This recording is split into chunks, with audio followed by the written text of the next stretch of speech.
Tonight is about one thing. Opportunity. Some come to prove a point. Some to make a name. Others come because they have nothing left to lose. In this ring, dreams collide and reputations are built in blood and sweat. 30 competitors. One relentless path to glory. I'm gonna prove once again. The Hayblades coming to town. Defend my voice. I didn't become the franchise of Australian wrestling by being just another number. History doesn't just happen here. It fights for its life. Tonight is where endurance meets destiny, where chaos crowns a king or a queen. This is the night when everything changes. This is the Relentless Rumble.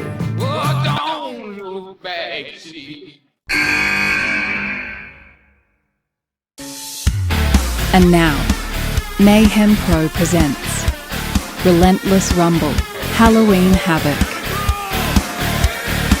We are jam-packed here at the Bacchus Marsh Public Hall for a spooky night. It is Relentless Rumble, Halloween Havoc. Matty Huss here in the ring alongside a very fancily dressed chain hero, Eric Fisher, dressed as Dracula, I believe. That's correct. I'm glad you recognise the Halloween Havoc 1991. That is a WCWD cut if I ever saw one. But Shane, tonight we have the 30-person Relentless Rumble. It is going to be a huge matchup. Absolutely. The fourth Relentless Rumble. This time, 30 wrestlers. We can win the Norris at this stage. And the winner could go on if they choose to challenge for the Mayhem Pro Internet Championship, which will be decided tonight in a huge round. Absolutely. 3 of the best wrestlers in Australia today in a title match. Do we have a favourite? It is hard to pick. I think I know one man who thinks they are the favourite. They are right now out the front with Sarli Gold. Sarli Gold here for Mayhem Pro, here with all the Mayhem Maniacs, and just right now, Lochy Hendricks. What happened at Guilty as Charged was the Rock Bank screw job to the aspirationists. Look at these people! Who here is ready for the aspirationalists to become Mayhem Pro Internet Champion? What about you, punk? Huh? Answer the question, are you ready? No? Well, I am, because tonight, the aspirationalist is going to become Mayhem Pro Internet Champion and rewrite the wrongs. Isn't that right? Isn't that right? Shane, it is impossible to figure out who is going to win that great match, the Mayhem Pro Internet Championship. But we're straight into the action right now as Edward Dusk takes on Wildfire Lake Malik. A mask can be such a powerful tool, used to control perception, to manipulate. You're no stranger to wearing a mask, are you, Dusky? You've managed to convince everyone that now you're this righteous peacekeeper. But I've seen you commit deplorable acts in that ring. And I'm not too different from you. I've learned to unmask recently, and I've grown to love the power that comes with embracing the hatred and violence that I have within me. But I can also put that mask back on whenever I want. So ask yourself, which version of Blake Malik will you face in Halloween Havoc? And don't forget, I don't need a mask to be a monster.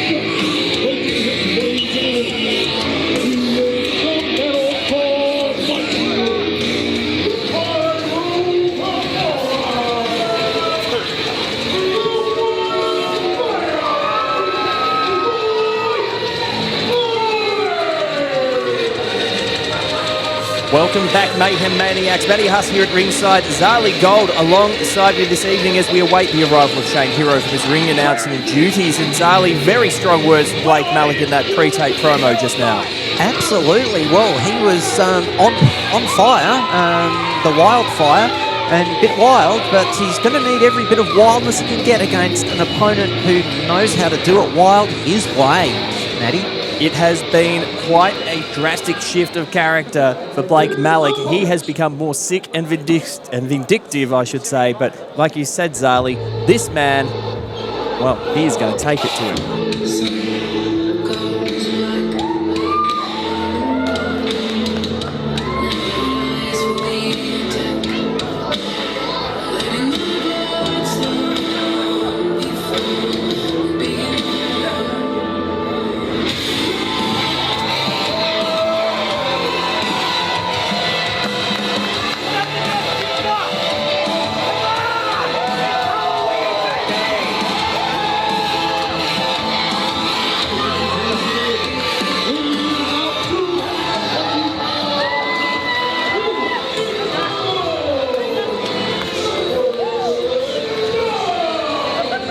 He is the Eternal, he is the Paragon, and more importantly, Zali Gold, he is undefeated here in Mayhem Pro. He is indeed, and I was just thinking words like sick, vindictive and twisted. Well, Relentless Rumble, a staple of Mayhem Pro at this time of year, but now we're at Halloween Havoc. It all fits together in a way. It is very, very fitting, no doubt. I think there have been many wrestlers around the scene that have had nightmares about this man, Edward Dusk, who we last saw at Mayhem Pro guilty as charged, where he defeated the debuting Tyson Reid in a fantastic contest. But right now, he is someone who you could actually say, Zali, is maybe someone in the mould of Edward Dusk. Well, this is it. Blake Malik is just, well, he's expanding, I suppose is a nice neutral word, with the ways he's, I'm not sure if it's growing is quite right, but as you say, he's sort of become a bit twisted and bitter and intense, but, well, when it comes to intense, Edward Dusk tips the scale off the meter. Shane Hero, welcome to ringside. Welcome to Mayhem Pro, Relentless Rumble Halloween Havoc. You were just in the ring. You felt that intensity. What's the vibe that you're getting ahead of this match, Edward Dusk versus Blake Malik? I think we're going to see a real clash of styles here. We've got that calm, almost unnerving sort of intensity from Dusk. And in recent months, we have seen this progressively more unhinged side coming out of the wildfire. So I think it'll be really interesting to see those two personalities clashing here in this contest. It is really interesting as well, I will add, in that so far in his tenure here, oh, look at Blake Malik now taking the ropes. Not popular at all here in Bacchus Marsh, but he is one of many young stars that have tried to take it to the Eternal Edward Dusk, who is getting a much more adulating reception from the crowd. Now Blake Malik, well, just going back for seconds, he can't help himself. Blake Malik did take out Funtime Phil, so he has his experience in taking on and taking out veterans. But Zali Gold, Edward Dusk, he's a champion nationally. This is a whole nother level for Blake Malik. Well, absolutely. He took out Funtime Phil at guilty as charged, which probably explains a slightly low level of popularity there. But Edward Dusk, look at the, as you said, Tyson Reid. He's also taken on Killian Bates, MJ Russo, Tommy A. He's been going up against some of the Mayhem stars as well. This is going to be very, very interesting. And again, that word, intense. Shane, we saw in that promo that Blake Malik kindly provided to the producers of Mayhem Pro that aired prior to this match. He thinks that Edward Dusk is hiding behind a mask of sorts and isn't the righteous peacekeeper that he thinks he is. But I don't know, I think it's fair to say that Blake has probably unmasked himself of late. I think I'd agree with you, Matty. I mean, look, we've seen this new side emerging out of Blake, and I would say it's emerged out of frustration. He was on a string of losses there for a while. After a while, that gets to you as a competitor. No one wants to see themselves losing time after time after time. Tonight we'll see whether this new side of him will be successful. Edward Dusk, he is aggressive, he is calculated, and right now he is all over Blake Malik, absolutely leveling him with a right hand. Zali Gold, Edward Dusk, he's a national champion at Wrestle Rampage in Adelaide, a former OPW tag champion with Gangrel, and right now he's going to go flying, taking out with a dive and now sending Dusk straight back into the ring. Zali Gold, no wasted motion.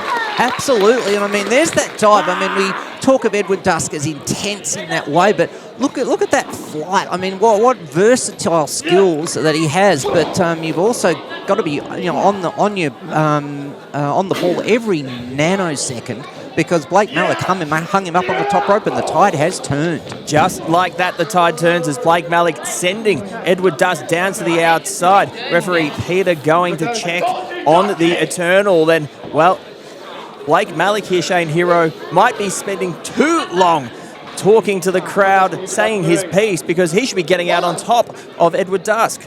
You're right, but look, the other side we know about Blake is he's a performer.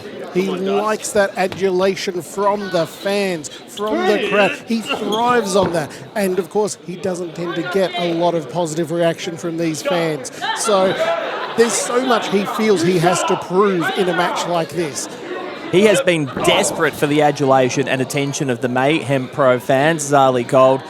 I think it's been to his detriment, though. I mean, I think you've got to be able to channel your desires and your energy into your work in the ring, but I think he's just gone unhinged. Well, this is the thing. You've got to make emotion work for you. I mean, if you can, risk of sounding like Dr. Phil, channel your anger, the thing is you can make it work for you. The question is, can Blake Malik do that, or will it go the other way where he just lets it control him?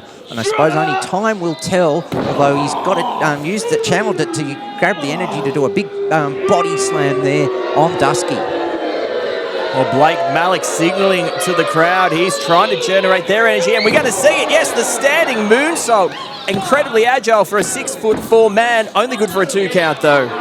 Well, look, whatever you want to say about Blake Malik and his intensity or his state of mind, that moonsault, well, that is just like, there's a video of it in the wrestling dictionary or something. That was just textbook, everything you want. His agility is amazing, and I mean, he of course also does one, will we see it, off the top rope perhaps? And Shane Hero, Blake Malik is well and truly one of the up-and-coming stars of the Victorian, dare I say, the Australian wrestling scene. What I do like, I have to give Blake Malik props, is that he's 6'4", but he is as agile as a cruiserweight. He can jump around and fly, but at the same time, he can slow down the pace as he is now and take all the wind out of his opponent. Absolutely right. He is very versatile, and it'll be great to see him piece all of that together into a successful package. Time will tell whether he's managed to piece it together using that newfound intensity, that unhinged side of him, whether that will be the key to bring it all together. So far, I've got to say, I've been impressed with what we've seen in this match so far. Well, and once again, Blake Malik seizing control of the match back. I was just about to say that he might have had all of that chopped out of him, but just like that, he's turned the tide, goes to the cover, hooks the leg this time. Once again, only good for a 2 count. It's going to take a lot more to keep the Paragon down. Well, this is true, but Blake Malik, he also knows he may only have been in the ring for 2 years, but he knows you've got to wear your opponent down, and obviously you've got to wear an experienced opponent like Edwin Dusk, who's been going for 8 years. You've got to wear him down, so he's huffing and breathing. He can't focus. He can't get that intuition and get his body to think what to do next. And Blake Malik is just going to take him down piece by piece. Dare I say, build his symphony metal note by metal note. He certainly loves playing that electric guitar. He also gets a little bit precious about the electric guitar. I've just clocked it over there. Heaven forbid anyone who tries to take it. And right now getting rocked by Edward Dusk as he tries to will himself back into this contest. And a wicked chop from the Paragon. This might be the opportunity, the opening that Edward Dusk has been waiting for, taking advantage of his veteran instinct off the ropes. But no, taken down now by Blake Malik. Shane, once again, I've got to say I'm impressed by Blake Malik. Absolutely, but look, I think we may have, whilst we've been discussing so much about Blake and what this match means to him, we can't forget. Oh, a cover here, lateral press, once again Edward Dusk kicking out. Well, look, I was just about to say we can't forget just how much a match like this also means to someone like Dusk. As you said, he's an 8-year veteran in the business here.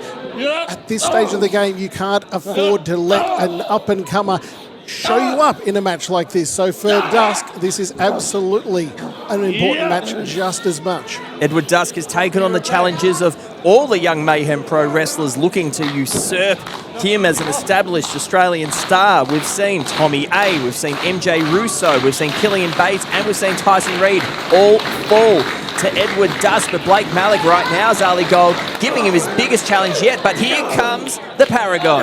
Absolutely a big challenge, well, literally, metaphorically, but there's talking big, a big knee, just as Dusky was about to try to mount some offense, was pounding a few blows in, and then Blake Malik just chopping him down again. Oh, that's a bit contemptuous. Disrespectful slap by Wildfire Blake Malik to Edward Dusk. Zali, you've been in the ring a number of times. How are you able to put out all the noise that comes from the arena? Because right now Blake Malik seems to have done it. How do you think he's overcome that?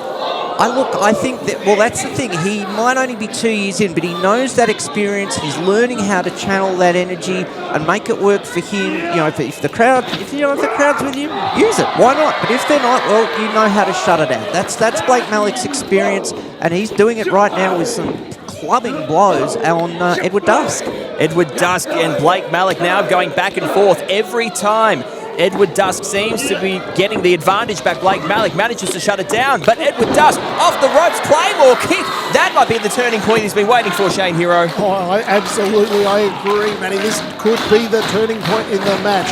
When Dusk gets that momentum, there is absolutely no stopping him. And he's now got our Mayhem Maniacs right behind him. What's he's looking for here? I think he's going to be looking to finish him off. He's got him up. No, he couldn't get him into the electric chair slam, the wicked end. Sends him into the corner, though, does Blake Malik, only to receive an elbow from Edward Dusk. And, a massive pump kick rocking the Paragon. And he's got him up to high levels. Oh, and he sends him down. Vimon's carry slam. Cooks the leg of the cover. Only a 2 count, though, once again from referee Pete. Absolutely nothing you can do about that, Blake. That was a beautiful 2 count. Well, it was 2, but it was getting closer and closer to the 3. There was, decreasing space between hand and canvas for the 3 count. And now, Blake, is he going to go upstairs to the high red district and fly? Only we'll know in a few seconds. This might be a risky move for Wildfire. Look of confusion, of a little bit of uncertainty on his face as he was climbing up to the top rope. But he might be able to make it pay off. No, he doesn't! Just rolling out of the way in time was Edward Dusk. I think that moment of uncertainty, of hesitation from Blake Malik, Shane Hero, cost him right there. You are absolutely right. And this is an error that Blake cannot afford to make at this stage of the game. He needs to stay focused. Oh, and what a German suplex. Absolutely sending Blake Malik flying straight into it. Oh, the DDT, the Impaler DDT. Shades of his former tag team partner, Gangrel. Zali Gold, though, both men are down. What's going to happen? Well, both men are down. I mean, they've both been giving and taking the punishment on equal amounts. Oh, wait a minute. Sorry to interrupt, Zali Gold, but look behind us here. We talk about what's going to happen. Well, here come the cycle. Here comes Jab, Ezekiel, and Isaiah. It was at our last show that we saw a confrontation, an attempt, an invitation by Jab for Edward Dusk to join the cycle. An invitation, Shane, which, was roundly dismissed by Edward Dusk. But the numbers game, he's in a bit of trouble, I think. Well, he's surrounded, and Slippery Pete, our referee, distracted as well. He needs to slip on in and focus on the people in the ring, but that's not easy when you've got 3 other people outside. And right now... look out! Dusk ducking out of the way. Kick to the gut. Are we going to see him? Yes, he gets him up, drives him down. Jab on the outside, incredulous at this happening. 1, 2, 3, that's it. Edward Dusk staring a hole through the leader of the cycle. Message sent loud and clear.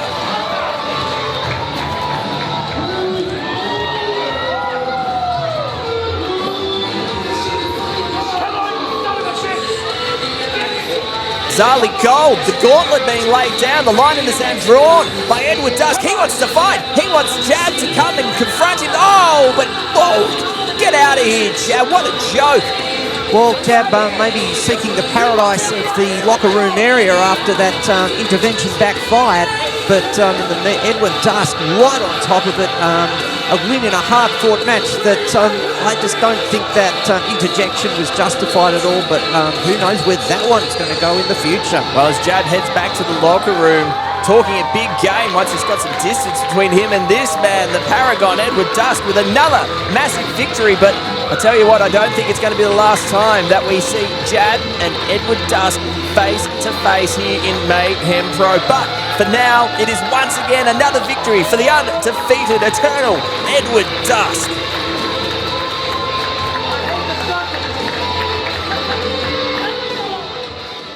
Right now backstage, we have 30 wrestlers preparing for our biggest ever Relentless Rumble match later tonight. Earlier today, each of them drew a number at random to determine where they will be entering in that match. Now, a show like this doesn't happen without the support of our fantastic sponsors. What the hell? Oh, you've got to be kidding me. The gambler Ben Barnett, he finally shows his face. Well, I don't know how the dice spun and the doorman led him into this casino, but he's here. Well, this is meant to be our moment of acknowledging our fantastic sponsors who do so much to help Mayhem Pro, to help us all get our shows happening. But what is the gambler doing here? Who knows? He's got a roll of the dice up his sleeve. We'll find out.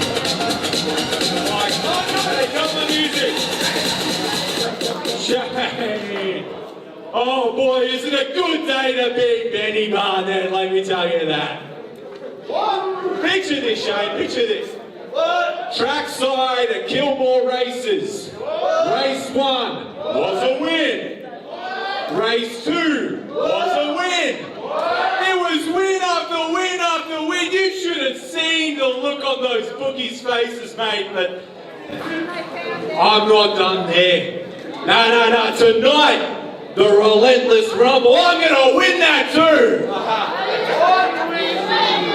So Shane, let's draw my number. Not in it. When we drew the numbers earlier today, you weren't here. Come on, hey, cut me some slack. Listen, race 8 started at 5:30. I got here as soon as I could. So, if the numbers have been drawn, then what's my number? We drew the numbers. You weren't here. You've been substituted in the Rumble match. I'm sorry.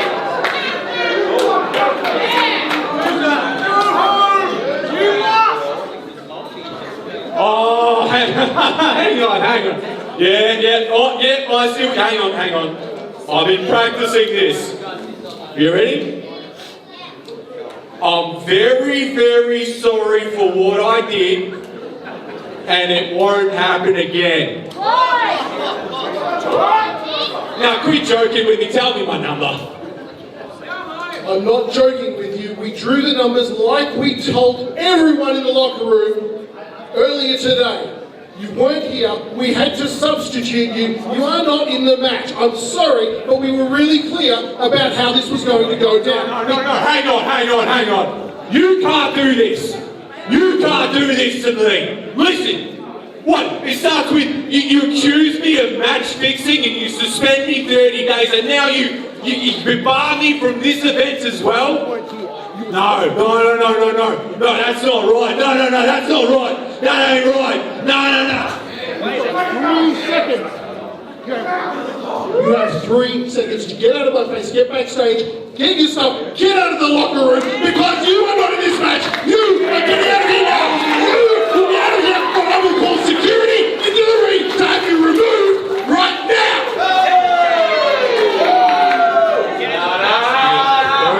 Don't call the Jacks. Don't call the Jacks. You want me barred from the event? Fine. But I don't care what you reckon. I don't care what you at the comps table reckon. I don't care what any of you chumps out there reckon.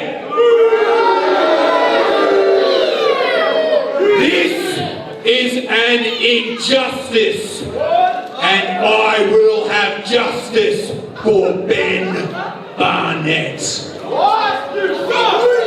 Unbelievable, Zahali Gold. He missed the drawing of the numbers. That's right, we were here, we saw him. He wasn't here, he was at the races apparently.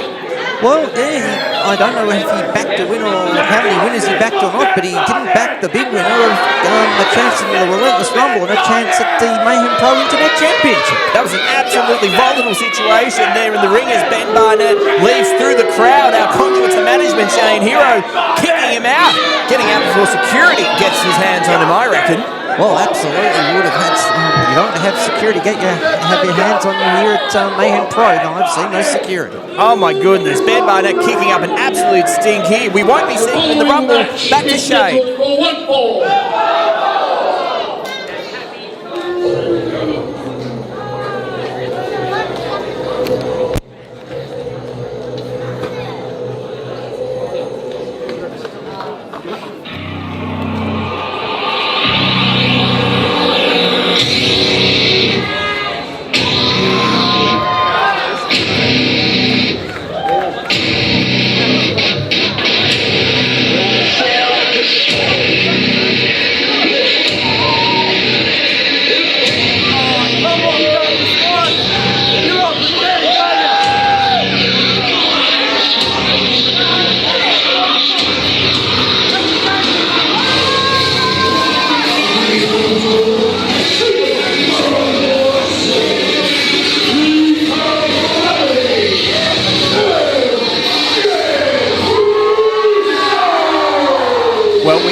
Ben Barnett in that whole situation as much as we want Sally Gold, but right now we have on deck an incredibly serious, heavy match.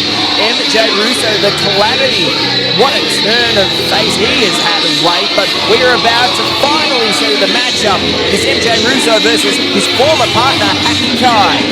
Well, this one, been in the making. There'd been sort of a, I don't know, on-off, love-hate, almost tag team, and then finally it broke down, had enough that I couldn't quite work it out, and well, this one is going to be an explosion, Matty Huss. I think we'd better build a bomb shelter.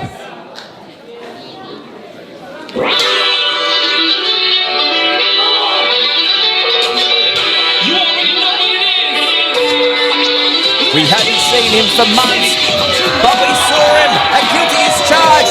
One of the most popular men in all of Mayhem Pro. Happy Kai is back, and he is back with a vengeance.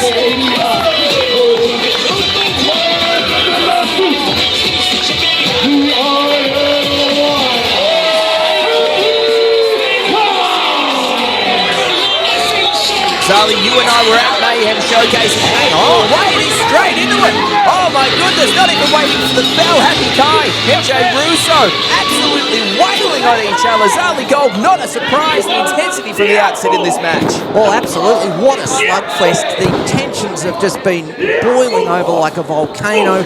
I was going to say Happy Kai, normally the happy-go-lucky, pun sort of intended, not tonight. Hello, wow, he is just absolutely almost infuriated Kai and giving some deep arm drags to his former tag team partner, now known as MJ Russo.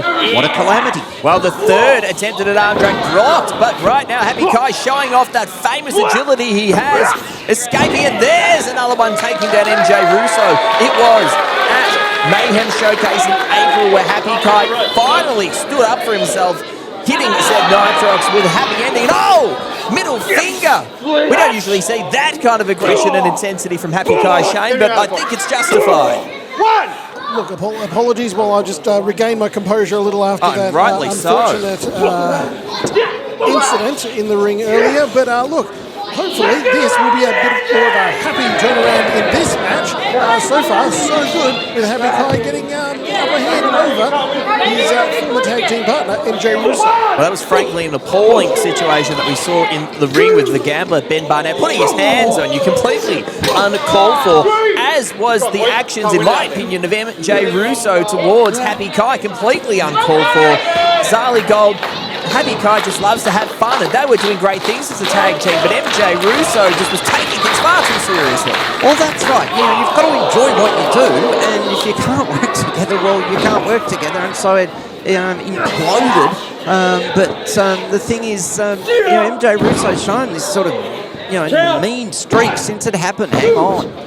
Attempted cover there by MJ Russo, only good for a 2 count. Referee Andrew on the tools in this match. I don't think we're going to see it finish that early, although I'd have to say perhaps Shane, maybe it'd be Happy Kai's interest for the match to finish early. We haven't seen him for months. He must have a little bit of ring rust, surely. That's a really good point. Whereas for the former Zed Nitrox, he has been actively trying to reinvent himself. I mean, it doesn't get any bigger than changing your ring name, changing your persona, and he has been actively working on that in recent months, and so far, it's been pretty successful for him. The real turning point for MJ Russo we saw at Clash at Colac back in May. That really was the moment where MJ Russo felt the beginning of the new era of his career began. And we're seeing him do pretty well right now. He has Happy Kai up on his shoulder, taking his time before dropping and talking some trash, but does so. Hooks the leg, goes to the cover. 1, 2. Only good for a 2 count. Kick out by Happy Kai. Well, there it was, and I agree with you. With back at Clash at Colac, when Russo teamed up with the bodyguard Xavier Clare, killing Bates in that big 6-man tag down at Colac. And hi to everyone in Colac. If you're watching this on YouTube, hi to everyone anywhere. And that was a big turning point. And of course, Happy Kai on the other team, the sparks were flying there. Well, right now, the sparks have turned into a very strong flame. And now it's Russo trying to grind down Happy Kai. Shane Hero, I'm just going to ask you. I mean, you've been with these guys as well. What's the how's the feeling there from your point because you're closer to the action, so to speak? Well, I think what we've seen in recent months for Russo, thematically, it's appropriate tonight. He is looking to finally put to rest and bury that era of Happy Gas. For him, he wants to move on. As far as he's concerned, he's reinventing himself. And those days of him and Happy Kai teaming together, as far as he's concerned, they are absolutely no more. So for him, a win is essential. MJ Russo absolutely taking it to Happy Kai, continuing to show the disrespect. Dare I say, not giving Happy Kai enough credit as Happy Kai comes back to his feet. Oh, and middle finger treatment once again, this time right in the face of MJ Russo, who can't believe it. Ducks takes him down with the forearm. Spin kick, Happy Kai. This is coming out of nowhere, but this just shows how much anger he has towards his former tag team partner as he sends him down with the driver. Double leg hook. Oh! Kick out there by MJ Russo, but beautiful fluid motion into an STF. Happy Kai showing some fantastic mat skills here. Can MJ Russo make it to the ropes? Well, absolutely. The agility of Happy Kai, and interestingly combined with this intensity, it's good to have some fun, but if you can sort of develop the proverbial shadow side the way Happy Kai is here and develop it in a good way, that gives another string to his bow, and MJ Russo is going to have to fight his way out, because right now he's staring at canvas. He doesn't want to have the shoulders the other way. That's it! Was that a tap out? Happy Kai! Arms in the air! He thinks it is, but our referee saying, Andrew saying no tap. No, Happy Kai misinformed. He thought that he had the win. Look out! Are we going to see it? This is going to be the blind. This is the unprettier move. No, Happy Kai reverses it. He has him up. Are we going to see a pile driver? No, MJ Russo now manages to escape with kicks to the head. Happy Kai ducks. Oh, he misses. Happy ending misses. Gets him again. Is this going to be it now? He has him up. He's looking for it. It's the Clash. Down he goes. MJ Russo flattened on his face. Happy Kai rolls him over. Referee Andrew in position. Oh, a 2 count. Shane, how did he kick out of that? Oh, I cannot believe that. I thought this one was over. And what you said earlier, Zali, look, as far as Happy's concerned, he wants to prove you can have fun, enjoy what you do. And what vindication it would be for him tonight if he can pick up the pinfall. Well, that's the thing. If he can pull it all together and pull that off, and he came so close there, I thought that was it. Well, he's going to try and finish it now. He's heading up to the top for the May, perhaps the big diving elbow drop. Is he going to land it? What goes up must come down, but Russo rolls out of the way. No good with the May. Comes down the wrong way. Could this be what he's looking for? Got him to the blight and drops him. MJ Russo, he calls it the blight. Goes to the cover, hooking the leg. Oh, Happy Kai kicks out. I haven't seen anyone kick out of the blight in the longest time. How did that happen? I don't know. It was so close. That was a 2.99 from my vantage point. I have to check with Andrew later on for his official call. But it's not 3. The match continues. And wow, this is just getting more and more, this heated rivalry. Could it get hotter? We might have to have a bucket of ice or something at the commentary desk here, guys. Happy Kai showing why he is the Iron Lion, not giving up, no quit, kicking out of the blight, and now sending MJ Russo back to the corner, who just can't believe that. Oh, and another double bird this time. MJ Russo cannot believe this. Oh, it takes him down with the Claymore. Happy Kai, he is down. MJ Russo hooks the leg, and finally it's over.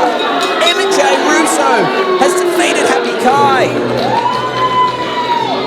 Here is your winner, MJ Russo. It's hardly cold. What a match we just witnessed, and you can't help but feel that MJ Russo would have to consider this the final nail in the coffin for Happy Gas, the final nail in the coffin for Zed Nitrox. Well, that's the thing. He thinks it's over. And hang on, not mate. He thinks he hasn't done enough. What has he got in mind here? I don't want to think about it. Happy Kai is completely out of it. The gas is extinguished. MJ Russo with the chair. Now up in the face of referee Andrew, setting him down. Putting his hands on the ref. This is unbelievable. You've got the win. Zed Nitrox, MJ Russo. What has he got in mind? Things getting a bit out of control. Shane Hero being manhandled. Referees manhandled. Commentators insulted. What is this place? I'd have to ask for danger money. But no more than Happy Kai. Oh my God, he's got the chair position on the neck of Happy Kai. Is he going to drill him into the mat? He does! Oh, that'll absolutely crush the larynx of Happy Kai. This is appalling, Zali Gold. Oh my God. Unbelievable. Totally disgusting actions by Russo. He got the win. It seemed fair and square, clean and squeaky clean to me. Oh, and he's dropped his jacket. Can you see the design on that jacket, Zali Gold? There are remnants of Zed Nitrox on that jacket. I think we have figuratively and in some ways literally seen Happy Kai, Happy Gas put to rest. The following tag team contest is scheduled for one fall. And it is for the Mayhem Pro Tag Team Championships. Your referee for this match, Here we go, Zali Gold. This is a match we have been waiting for. These two men, the most popular men in Mayhem Pro, arguably fighting to win back the championships they never truly lost. Zali, it's the physicals. Absolutely. Get down, get physical, get 80s. I sent them a fax about this. They're ready for this one. And my goodness, as I say, they want those championships back. And if we know of many classic tag team rivalries in wrestling, but Mayhem Pro, this one rivals them all, in my opinion.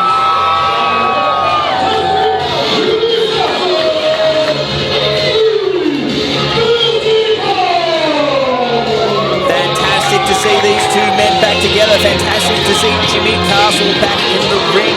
We didn't see him in the ring back in July, and that is when the Cycle defeated Johnny Jets and, well, interim physical member Jahari to win the Mayhem Pro Tag Team titles. But really, Zali Gold, these two men, the physicals, never truly lost, so this is arguably their most important match to date as a tag team. Unquestionably, the Statisticals didn't quite get the job done back at the showcase at Mayhem headquarters, and they want this title back, but they've got their work cut out against the team who are just, the proverbial ham and cheese sand toasty, so to speak, when it comes to working together.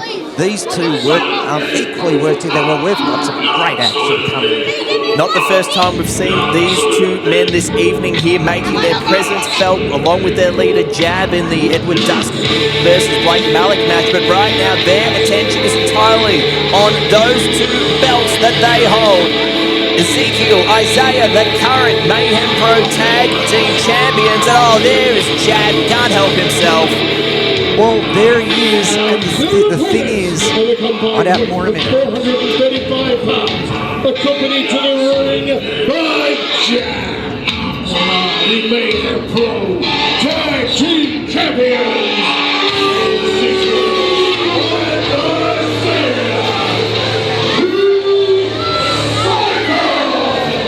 Take a look at this, Zali God. Such is the hold that Jab has on Ezekiel and Isaiah, his members of the cycle. He's the one holding the tag team championships.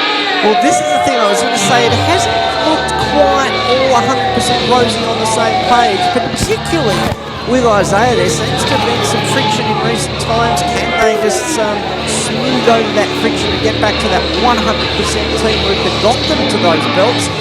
Well, time will tell tonight, Jab. Don't you do it! Don't you do it, you son of a bitch! Yeah. And God damn it! Oh, God, damn it! Now Isaiah throwing his as well. You talked about hazard pay earlier, Zali Gold. I swear to God. Jackets, BO written. Oh, yeah, real funny, Jab. Real funny. Three of us are going to have a serious conversation with the brass after this. And it is for the Mayhem Pro Tag Team Championships. Your referee for this match, Sam Addison. First, the challengers. The team of Thunderbolt Johnny Chance and the fantastic Jimmy Castle, the Physical. Let's go. The inaugural Mayhem Pro Tag Champions looking to regain their gold tonight. And their opponents, their combined weight of 435 pounds, accompanied to the ring by Jab. They are the Mayhem Pro Tag Team Champions, Ezekiel and Isaiah, the Psycho! As we regain our composure there, Zali Gold, after once again copping those dirty, disgusting coats to the face. It pains me to say it, but I have to give Ezekiel, I have to give Isaiah credit. They are a fantastic, cohesive tag team, and that match we saw where they defeated Paul Fury and Cousin Ali and Guilty as Charged was, well, testament to just how cohesive and dynamic they are as a tag team. Oh, look, unquestionably, they are an amazing tag team. They've known each other pretty much since they all got into it together as we get underway, but well, the physicals, they've caught the DeLorean in from the 80s and Crossbody is present to get here. They know each other very well as well. Both teams know each other. This is Mayhem tag team action at its best with what we're going to see tonight. Will it be a two-time champion for the physicals? Will it be a lengthening reign for the cycle? Well, here we go. Well, Let's find out. Straight into it. My goodness. After a little bit of verbal tussling there, absolute fisticuffs, absolutely breaking down here, Shane Hero. This is a match we've been waiting months to see. We absolutely have. It's a great rivalry between these two teams. Renewed again here tonight. Come on. Well, look out the cycle. Both sent to the outside. The physicals, they're feeling it. They want their gold back that they never truly lost. But we've got to keep in consideration the Jab is there on the outside as well. It's going to take every bit of the physicals' wits about them to get on top in this match. And right now, well, they're looking pretty good, Zali. Well, that's the thing. They work very, very well together. There's some teamwork as, well, Jets flies old school with a beautiful runner, and Isaiah feeling it. Beautiful drop kick. The symmetry, the teamwork, the speed, amazing. Let's get physical. And don't the crowd love them here at Bacchus Marsh. The cycle incredulous on the outside right now. Well, it looks like Johnny Jet's heading out. It's going to be Jimmy Castle starting the match against Isaiah, and we're finally getting more proper into this match, Shane. No! That's it. And look, I think throughout this match, we're going to see a real difference between both of these teams. You've got that amazing teamwork between the physicals, and yet on the other side, between the cycle, it's the motivation of those two, which almost scares me at times. It is the devotion they show to Jab. We saw it as they came out. Jab was the one holding those titles as if they belonged to him almost. The hold he has over these two, it's scary. It's going to take a lot to overcome the might of the physicals, but you're right, Shane. Jab is the X factor on the outside as Johnny Jet's monkey flip taking Isaiah out the corner, and a massive elbow drop from fantastic Jimmy Castle. What beautiful tag team synergy. Kick out at 2 by Isaiah, rushes to the corner, and look out, here comes the giant, the near 7-footer Ezekiel. just the way he steps over those ropes as if it's like, well, the's nothing there, is just frightening. I still remember the time, the first night he appeared here at Mayhem Pro. It was just in shock and awe. But that's a long way to come down. A massive sidewalk slam. He's falling from about 6 foot there. That is incredible. Manages to kick out those. Well, that's the thing, but it was a long way. I thought, gosh, why doesn't his parachute open or something before he comes down? Because that is the height of Ezekiel. It's sort of, you sort of have you go and meet Ezekiel and you sort of got to get a stiff neck afterwards. And right now he's using all that power that the physical form he is in, no pun intended, his shape, his workout, he's an incredible sporting person as well, Ezekiel. He has got it all, and now he's putting some power in as well, Maddie. Well, in the corner is Jimmy Castle, and that is not the place that he wants to be as the 7-footer lays into him. Shane, something I find quite impressive, it pains me to say, about Ezekiel is not only is he huge, he has so much reach, but he is fast, he is strong, he can even fly a little bit if he wants as well. He's still early in his career, but he has got a bright future ahead of him. Well, a bright future, perhaps, if he can break away from... Oh my goodness! Did you see the height that he got on that leg drop? That is just unbelievable. Incredible stuff. The upside to Ezekiel is amazing. I still think that hold that Jab has over him perhaps might be at times to his detriment, because who knows what potential he could have on his own without needing to do things for Jab. But in saying that, so far it seems to be a really successful formula. They are the tag team champions after all. A very different beginning to this match as to what we saw. Zali at Guilty as Charged. Not as much weight being given up by the physicals in this instance when they were up against Paul Fury and Cousin Ali. They are coming into this match absolutely dominating. Well, they are indeed. Obviously, a different strategy. I'm just mentally comparing the physicals to the size of Ali and Fury, two very, very big different. Just a little different, but look, in all fairness and credit to the... Oh, look at a backslide here by the fantastic Jimmy Castle. Only good for a 2 count from Isaiah. Yeah, look, just, this is the thing about the cycle. That is the versatility of it. Oh, a bit of miscommunication there allows Jimmy Castle to make the tag to the fresh Johnny Jets, who comes in with a beautiful missile dropkick, but 2 of them barely budge the big man. Well, he's back in the ropes now, but a jab! It was only a matter of time before we saw him interfere from the outside. Johnny Jets now taking from Isaiah. Oh, what a beautiful standing moonsault straight into the pin. No wasted motion. Johnny Jets somehow manages to kick out. He desperately needs to get to the corner and tag his partner. This is the thing, but just coming back to this point of the hold that Jab has over these so-called disciples. I mean, the thing is that these so-called disciples need to take a leaf. We saw it earlier. We saw it back at Rock when we were down at Rockbank, where Edward Dusk said, no, and no meant no. Maybe these two need to learn how to say no and, as you say, find their way. Because I agree that they've got so much potential. Do they need this man allegedly from paradise? Well, Jab believes that we are coming into the 3rd coming of himself, of the cycle.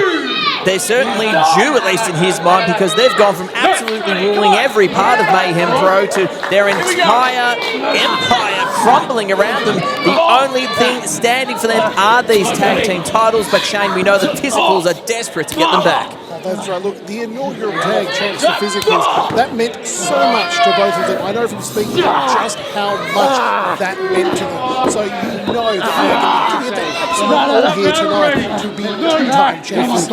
Isaiah now working the arm there of the former tag team champion, I should say. I was about to call them the tag champions. I'm so used to the physicals being champs. Johnny Jets struggling right now, and Zali Gold, we talk in high praise begrudgingly about Ezekiel. Isaiah is also one of the most well-rounded athletes we have on the entire Mayhem Pro roster. Absolutely, the Mayhem Pro roster is where he started, but of course he's branching out all over Victoria, who knows, beyond. It's hard to keep up with him.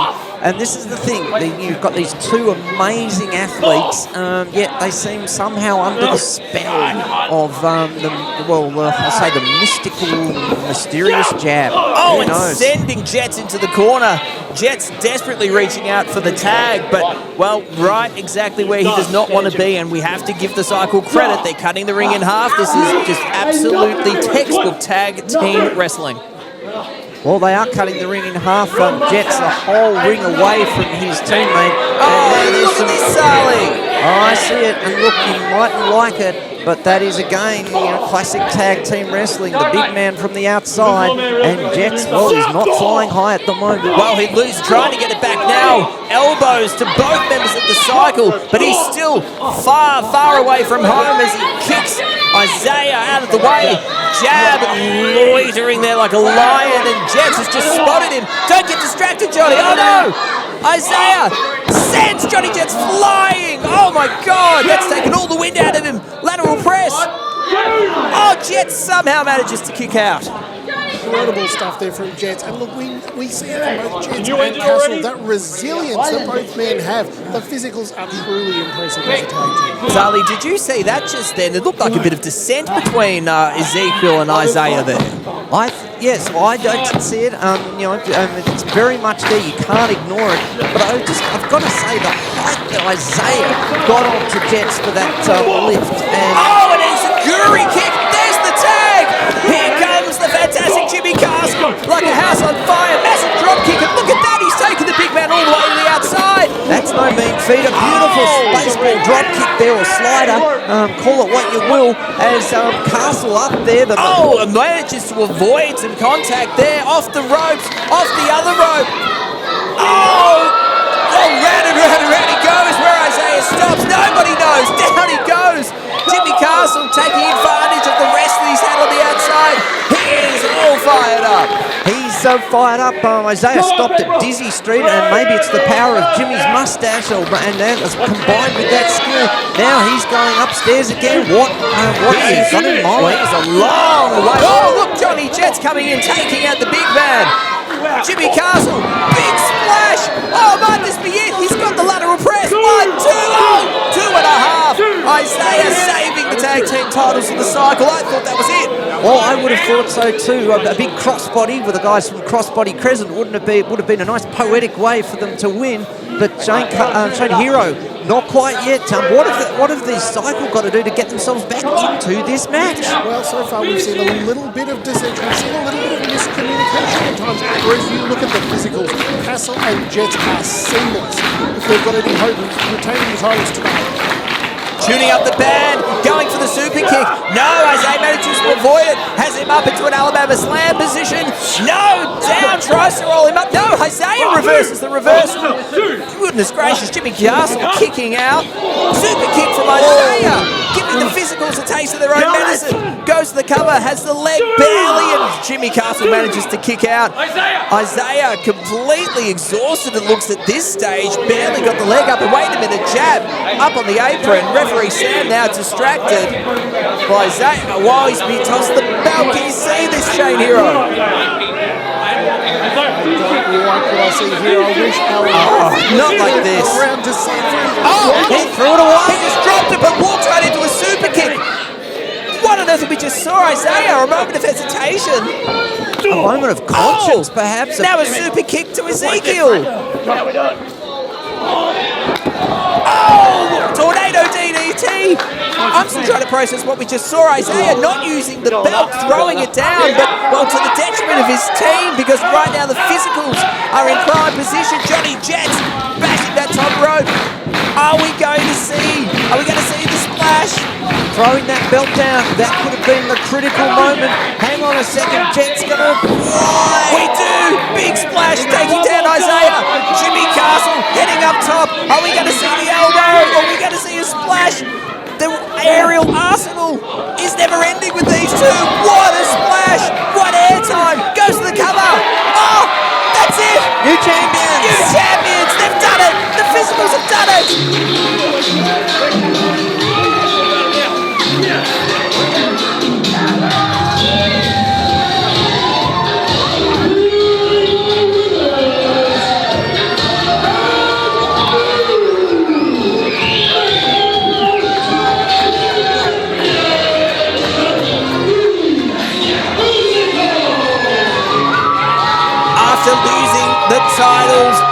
very makeshift scenario.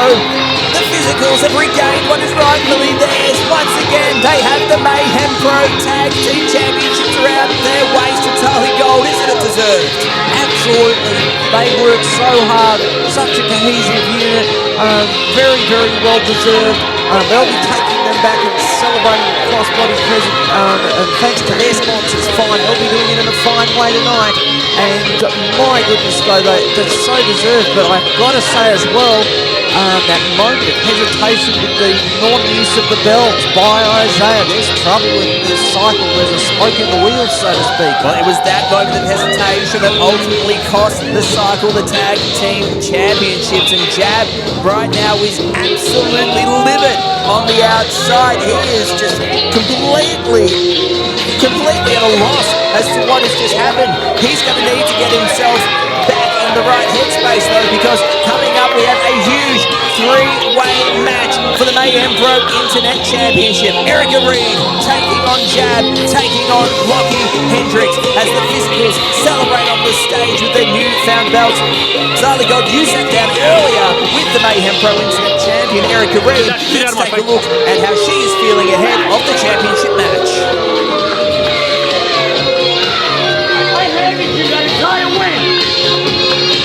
You here to think, I think, you don't think. When I come out tonight, I'm coming out alone.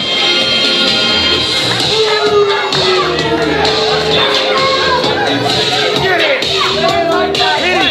Get him, bro. He's got me back. Get him.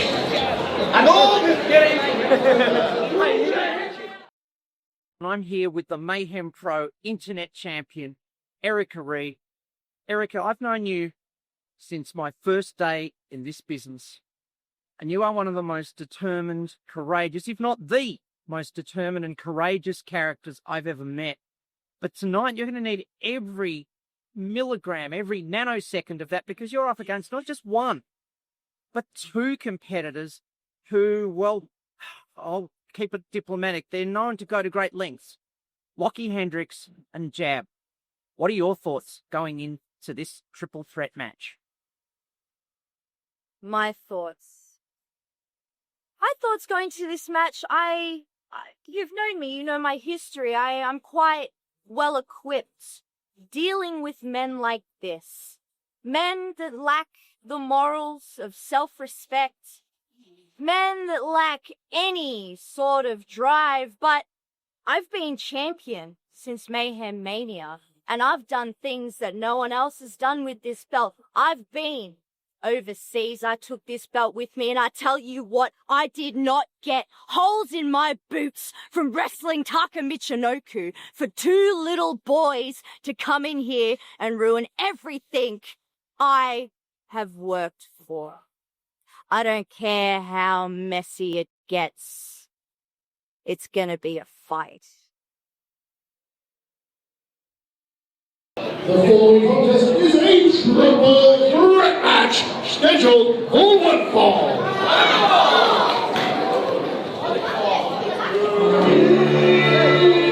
Well, Zali, Erika Reid, our champion, is well and truly ready for this match, but she has got her work cut out for her, facing not one but two challenges, including this man, the winner of last year's Relentless Rumble. Here comes the aspirationalist, Lochy Hendricks. Absolutely, he won this event, the big event last year, 12 months ago, and now he wants to complete his aspiration, so to speak, and hold the gold, the Mayhem Pro Internet Championship. Always an interesting reception for the aspirationalist. That is an understatement. The man who feels that everything is merely a foregone conclusion as he gestures right now. He feels that everything has been leading to this moment.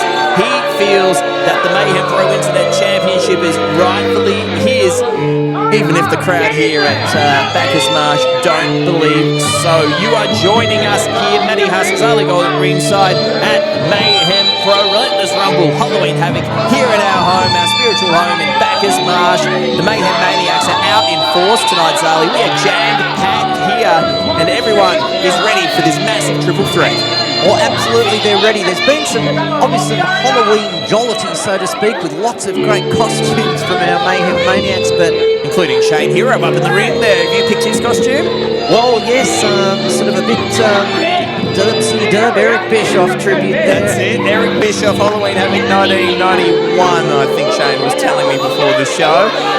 A deep cut if I ever saw one, but Lochy Hendricks, as he makes his way steadily to the ring, we have seen him performing exceptionally here in Mayhem Pro. However, it was a guilty as charged where he was defeated by Erika Reid in, well, I hate to say it, but somewhat controversial circumstances, Sally. Well, absolutely. The foot on the rope, not seen by the official in charge, and all sorts of things going on. We're going to settle this tonight, I suppose, but of course, Jab, the former champion, he's never lost interest in this Mayhem Pro Internet Championship.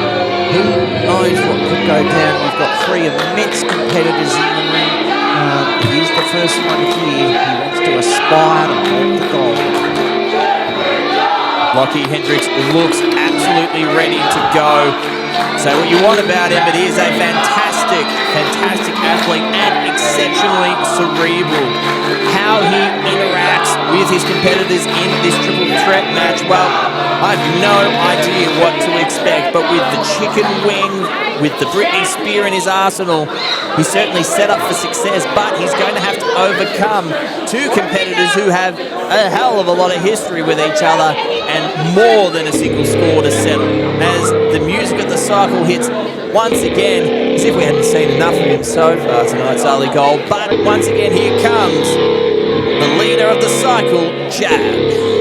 Once again we see him, and yes, definitely a lot, that sort of thing, but I still remember the intensity of that match back at Mayhem Mania, where all sorts of things happened between our now champion Erika Reid and this man, and well, put Lochy Hendricks into the mix, and he wants everything to be a foregone conclusion. Wow, what an absolute explosive, combustible set of elements you've got there.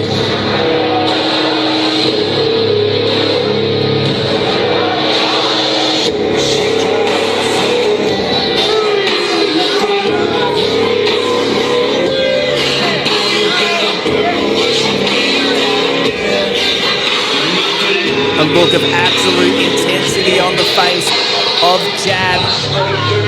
He feels that we are in the third coming of the cycle, the third coming of Jab. But as we were talking about earlier, Zali Gold, everything seems to be progressively crumbling around Jab. He can't be going into this match with a completely clear mind after his disciples have lost the tag titles, following his loss of the Internet Championship all those months ago at Mayhem Mania.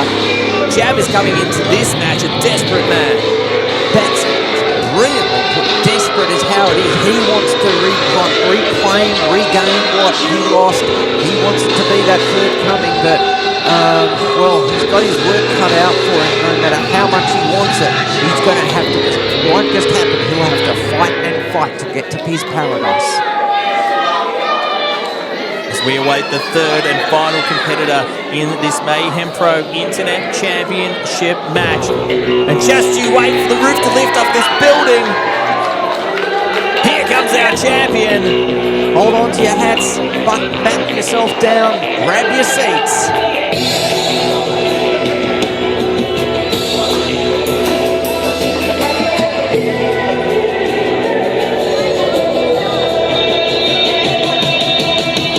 There she is, the Dreamtime Voodoo Witch, our champion, Sally Gold, Erika Reid.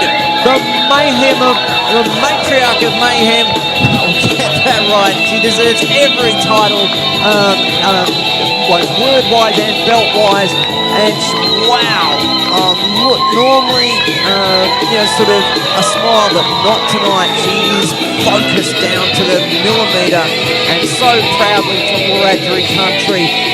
She is just such an example, a role model, but she's got two men out there tonight who want to, tear her down, so to speak. A lesser competitor you would forgive coming into this match with a degree of trepidation.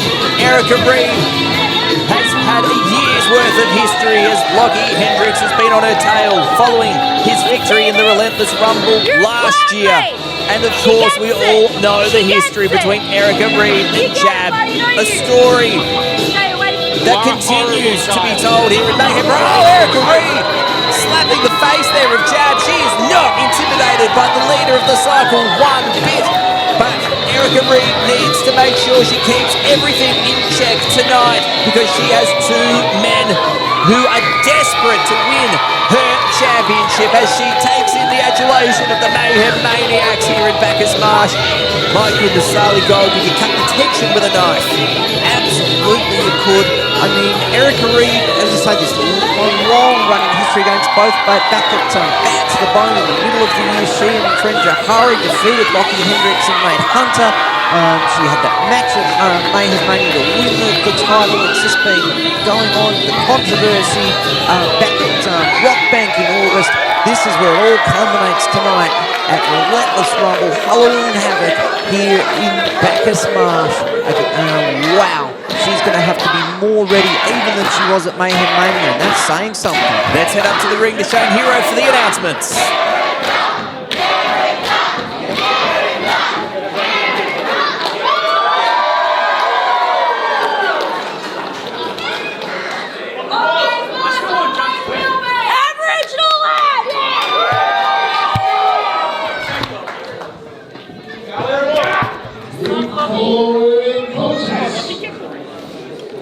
Is a triple threat match scheduled for one fall. And it is for the Mayhem Pro Internet Championship. Your referee for this match, Sam Addison. Weighing in at 176 pounds. Hailing from Melbourne, the aspirationless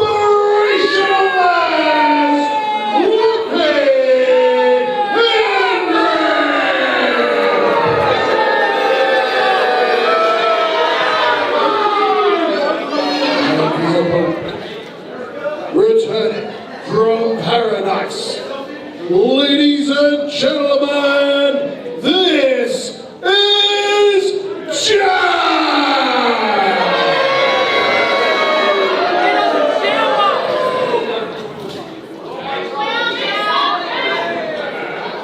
And their opponent, weighing in at 132 pounds, the Dream, hailing from the Dream Time, onward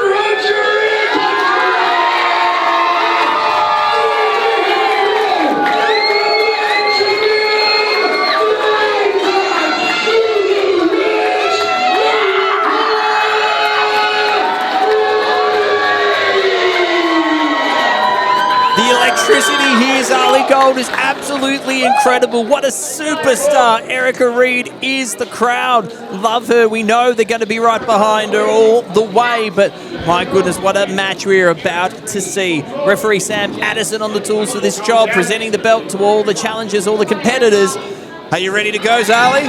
I'm taking a deep breath and I'm ready as Sam Addison holds that championship high above. Erika Reid going high above and getting the absolute adulation of our Mayhem Maniacs.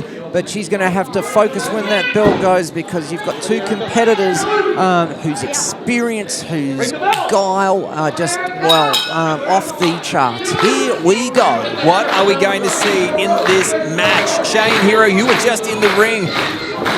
How is the tension up there? Unbelievable, Matty. It is so many months culminating here tonight. Oh my goodness. This is just absolutely completely breaking down already. All three members of this match completely laying into each other. Probably not a bad strategy, Shane. I think the quicker this match can be finished, all the better for the victor. Oh, absolutely, because not a single person in this match is going to be willing to give up early. So the longer this goes, it's going to be a drag-out affair for all involved. Absolutely better for everyone involved if this can be a quick finish. Well, the other thing is, I mean, I'm not really surprised about the intensity, because if you look at it in all directions from between all three people across, around and back, there's just the intensity is massive. So I'm not surprised. There's just absolute rage here. But the thing is, it's going to be moves like that from Jab, using one opponent against another as weapons. That might be the sort of thing that could be the difference maker. We'll have to wait and see. It is hard to keep up with all the action here so far as Erika Reid dropping Jab, but straight away picked up, and now dropped. Uses an offensive weapon herself. Wait until lateral press. That counts as a pin. Lochy Hendricks quick enough to pick Erika back up, who drops Lochy with a jawbreaker. Shane, I don't know how we're going to be able to keep up with all the frantic pace of this match. No, I think it's going to be challenging for all three of us. What on earth was that? A DDT / some sort of stroke kind of move. Erika Reid pulling out all stops Zalia. She goes to the pin. Kick out by Lochy Hendricks at 2. Well, look, a big match like this, you've got two huge opponents. You're going to have to do things you've never done before. You're going to have to not go deeper into your bag of tricks. You need a bigger, newer bag of tricks. And Erika Reid is always learning. She is an absolute, soaking up of knowledge type of person. She teaches other wrestlers, and the only way you can teach people and grow people is if you grow yourself. That's what Erika does, and she's got the Mayhem Maniacs behind her. Wow, she's going to have to do it all, but from behind. Jab from behind, taking out Erika Reid as she was laying it into Lochy Hendricks on the outside. Jab driving Erika into the apron. That's the hardest part of the whole ring, but now Lochy Hendricks back in the mix. There is no time for any breath drawn from any competitor in this match. This is just completely off the charts already. No quarter taken, not even an 8th or a 16th. It's just absolutely non-stop. And now it's Erika getting some bit of small revenge back on Jab.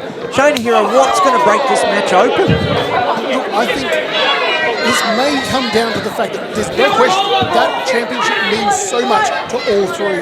But for Erika Reid, after the year she has had, that belt represents so much more than just a championship. It is personal for her. It represents so much.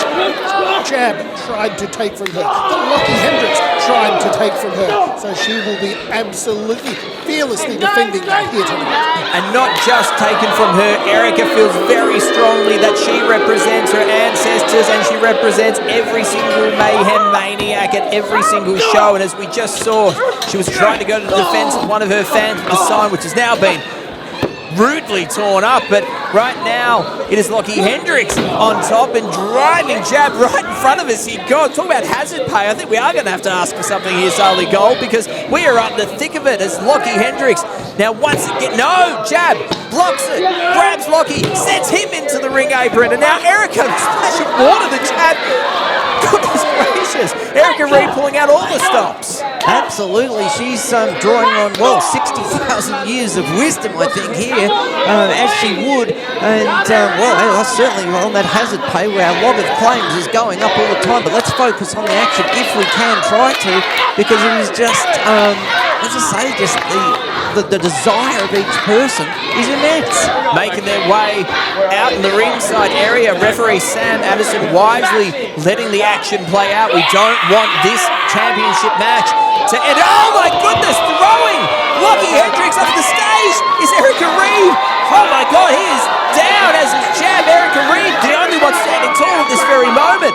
This action is completely out of hand, Shane. There is no love lost between any of these competitors, so they will be going all out, as we've already seen in this match. Zali, we heard from Erika Reid prior to this match with you. She is certainly ready for this match. What was your big takeout from your conversation with her? I think that there is that usual, I'm going to use the phrase, a quiet intensity about Erika, but almost in a way where she gets that sort of quiet intensity. It's like, whoa, you can feel it. But she's, as I say, she's got to be ready. You've got to have eyes in the back of your head. Maybe the strategy, try and get one of your opponents out and then just try to turn it into a bit of a one-on-one. Oh, Jab sending Erika Reid into the ring post. Absolutely ruthless on his long-time rival. Well, Erika is just completely down and out on the outside. It looks like we might be down just to 2. Lochy Hendricks and Jab dueling it out in the ring. Well, look, I hope I didn't give Jab any ideas, but he did take out Erika. And that's the last thing I want to do to him after some of the commentary that he said at me back at Rockbank in August. But right now it is 1-1, and maybe, though, that is the sensible way to do it. The experience, perhaps. Look out, Zali Gold. Jab up on the top rope, but here's Erika. Oh, Erika! Powerbomb position on Jab, but Jab still has a superplex! Oh, Tower of Doom! All three competitors down. I don't know where Erika came from, how she was managing to will that from herself, but right now, Jab and Lochy Hendricks are completely in ruins. The challenge that all three are going to face in this match is that at any given time, you are not only on offense, you are on defense. Because as we just saw right there, out of nowhere, Erika comes in and changes the complex of that match completely with that superplex. The crowd rallying behind the champion, Erika Reid, feeding on that energy. Ducks a clothesline attempt, drops Lochy Hendricks, going in for the cover. Lateral press, 1-2 jab, just manages to slide on into, preventing referee Sam from putting the 3 count down, driving Erika Reid to the mat and stomping her absolutely viciously. Jab, a switch has flicked in his head, in my opinion here, as he grabs the championship belt, throwing it in the ring. Shane, this is a disgrace.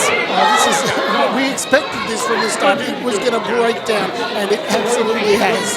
Well, there could be a double message in here. Maybe Jab sending a message to Isaiah as well as wanting to use the championship belt. The thing is, a triple threat, there's no disqualifications here. Anything goes, whether you like it or not. Jab lining up, well, both of his opponents, it looks like here. Lochy is the first to his feet. Jab, belt in hand, he's ready, he runs in, no! Lochy Hendricks ducks, Erika Reid leveled with the Mayhem Pro Internet Championship. Erika, she is down. Jab looks a little bit confused, he was expecting to get Lochy, and now both Jab and Lochy, double clothesline. All three competitors are down. Sam is now starting the 10 count. Well, I don't know what, no countouts, no disqualifications, but if they're all out, is it just a no contest? Well, surely we can't find ourselves in a no contest in this match, not after what we saw last show with Guilty as Charged. We need a conclusion. But right now it is Lochy Hendricks, it's Erika Reid looking like they might be first. No, Jab drawing every last bit of adrenaline he can, choking Erika Reid, laying into her now. Lochy Hendricks breaking it up. Oh, now Erika copping it from Lochy Hendricks as well. Jab shoving Lochy out of the way. He wants a piece of it himself. Erika taking it from all comers. Well, that's both challenges just attacking Erika Reid viciously, unbelievably. And I'm not quite sure from our vantage point whether she's been opened up by these constant heavy blows. Well, what we can see from our vantage point is a cover. Lochy Hendricks only good for a 2. Jab sneaking in and grabbing it, only good for a 2 himself. Lochy Hendricks and Jab. Whoa, now we're seeing a face-off between these two bulls. And look, here we go, duking it out. Finally, these two, some inadvertent teamwork. Now they're laying it all on the line against each other, Shane. You would not have thought that it would have been these two going at it after the hatred between both men and Erika Reid. But this is an opportunity for her to catch her much-needed breath right now. Lochy feeling like the odd man out, it must be at times for him. He's been the #1 contender for a year, but the Mayhem Pro Internet Championship has been... Oh, and a double low blow! Erika regaining some sense of composure. Oh my God, you were right, Tony. She's busted open, but look, she's feeding on that. Erika Reid, she's ready to go. She seems to be digging into that Wiradjuri spirit. Oh, here she comes. Look at this. Firing up. Elbow sending Hendricks into the corner. Back elbow, railing jab. Same to Lochy Hendricks. Ducks the clothesline. Oh, jaw jacker. Jab absolutely reeling there. All goes to the stunner. Reversing though, jab. Oh, is he going to go for the Uber driver? He's got her up. Oh, Erika, what a reversal. Uber driver reversing to a stunner. Zaki, what an incredible move. Another stunner. Oh my goodness, Erika's on fire, Shane. This could be it. Look at this. She is on a run. She has got them both on the ropes. This is her opportunity. This is her digging into her heritage. A third stunner on Lochy Hendricks. Erika drawing upon all of her ancestors' energy. But Jab is there ready to strike. He has her up. Fireman's carry for the Uber driver. No, it's a sleeper. Erika looking to end this by putting Jab to sleep. It's one-on-one and she's getting Jab down to one knee. Could this be that break that she needed to retain our Mayhem Pro Internet Championship? Jab now on the canvas. Lochy is dazed and staggered, but he's trying to crawl his way back into the ring. Oh, Lochy, he knows that this could be the end of the match, so he was trying to pull Jab's hand to the ropes. Erika, with the guile, able to kick him away, and now a baseball slide, sending Lochy Hendricks to the floor. How poetic would that have been if Erika had been able to finish the match by putting Jab to sleep? But, oh my God, look out. Jab stalking our champion like a lion. We've seen this look once before. Oh, we're going to see the pile driver, the tombstone on the apron again. No, surely not. He's done it. Apron. Good goddess almighty. She's out. We saw that move months ago.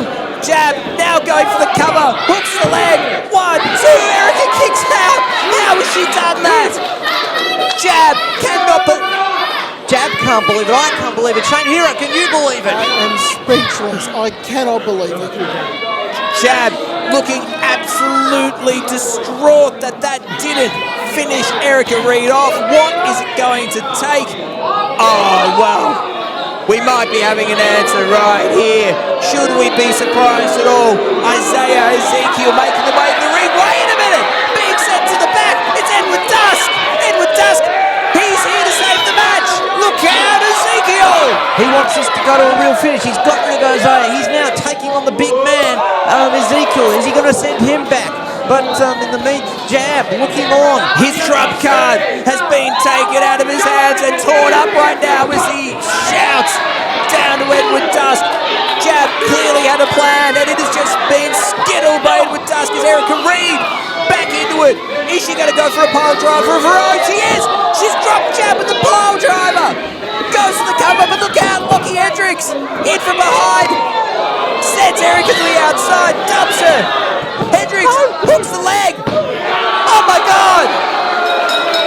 We have a new champion.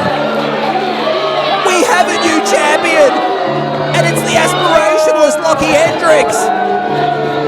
The foregone conclusion has come to pass. Here is your winner and new Mayhem Internet Champion, the aspirationalist Lochy Hendricks. I can't believe what we just saw, Zali Gold. Erika Reid can't believe what's just happened either. She hit Jab with the pile driver, but out of nowhere, Lochy Hendricks comes in and steals the pin, and we have a new champion. We have a new champion. He took advantage of the moment, whether you, I suppose, I don't like it, but whether you like it or not, that's the result, and the pin went down, and Lochy Hendricks has claimed the gold, the Mayhem Pro Internet Championship. Erika Reid still in stunned disbelief. As is Jab at the ringside as well. It was 1 year ago when Lochy Hendricks won the Relentless Rumble and declared that the foregone conclusion would come to pass, and we have seen that here tonight. At Relentless Rumble Halloween Havoc, we have a new champion. Unbelievable scenes. The conclusion materialised, and well, the new champion Lochy will, well, he's now in the position of almost a year ago, except this time he's back looking, as we'll come back for our Relentless Rumble and find out who might be his #1 contender at some point. As Erika Reid makes her way to the back, let's take a moment to acknowledge one of our great sponsors, the Relentless School of Pro Wrestling. Do you want to be a pro wrestler? Then sign up now to the Relentless School of Pro Wrestling. Located 50 minutes west of Melbourne with a full gym, strength and conditioning coaches, a nutritionist, and world-travel professional wrestling coaches to help you achieve your goal in professional wrestling business. Whether you want to be a wrestler, a manager, referee, or just involved in the industry, with no tryout required, the Relentless School of Pro Wrestling is here to help you achieve your goals.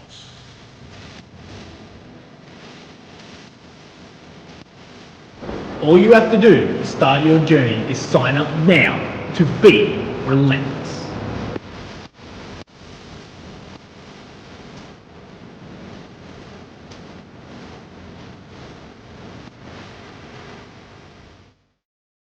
It is now time for the biggest match on the Mayhem Pro calendar. It's the 30-person Relentless Rumble. And who will be walking out as the #1 contender? Will it be this man, the fast-rising young superstar, Pumpin' Paul Fury, or the golden child, Nate Hunter? He arrived earlier this afternoon in Bacchus Marsh, looking to right the wrongs of his performance in last year's Rumble. It's every person for themselves in the Rumble, and will Mayhem Pro's odd couple tag team, Maddie Pierce and TJ Wilde, be on the same page? Will they be tossing each other out over the top rope? The Relentless Rumble provides the perfect opportunity for the franchise JXT to reaffirm his status in Mayhem Pro. And in a night full of surprises, this is one we've been looking forward to for a long time. It's Country Chaos Kano making his big return in the Rumble after a devastating ankle injury had him on the sidelines. It's going to be a fantastic match. Up to Shane Hero for the announcements.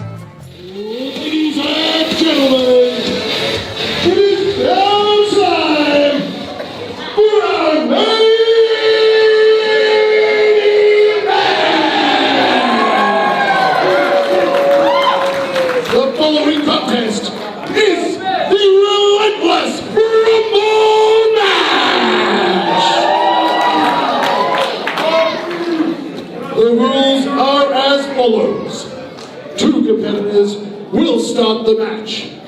Every 60 seconds thereafter, a new competitor shall enter according to the number they drew.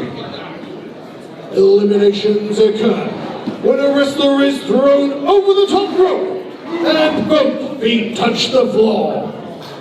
The last wrestler remaining will be declared the winner and earns a match for any Mayhem Championship they choose.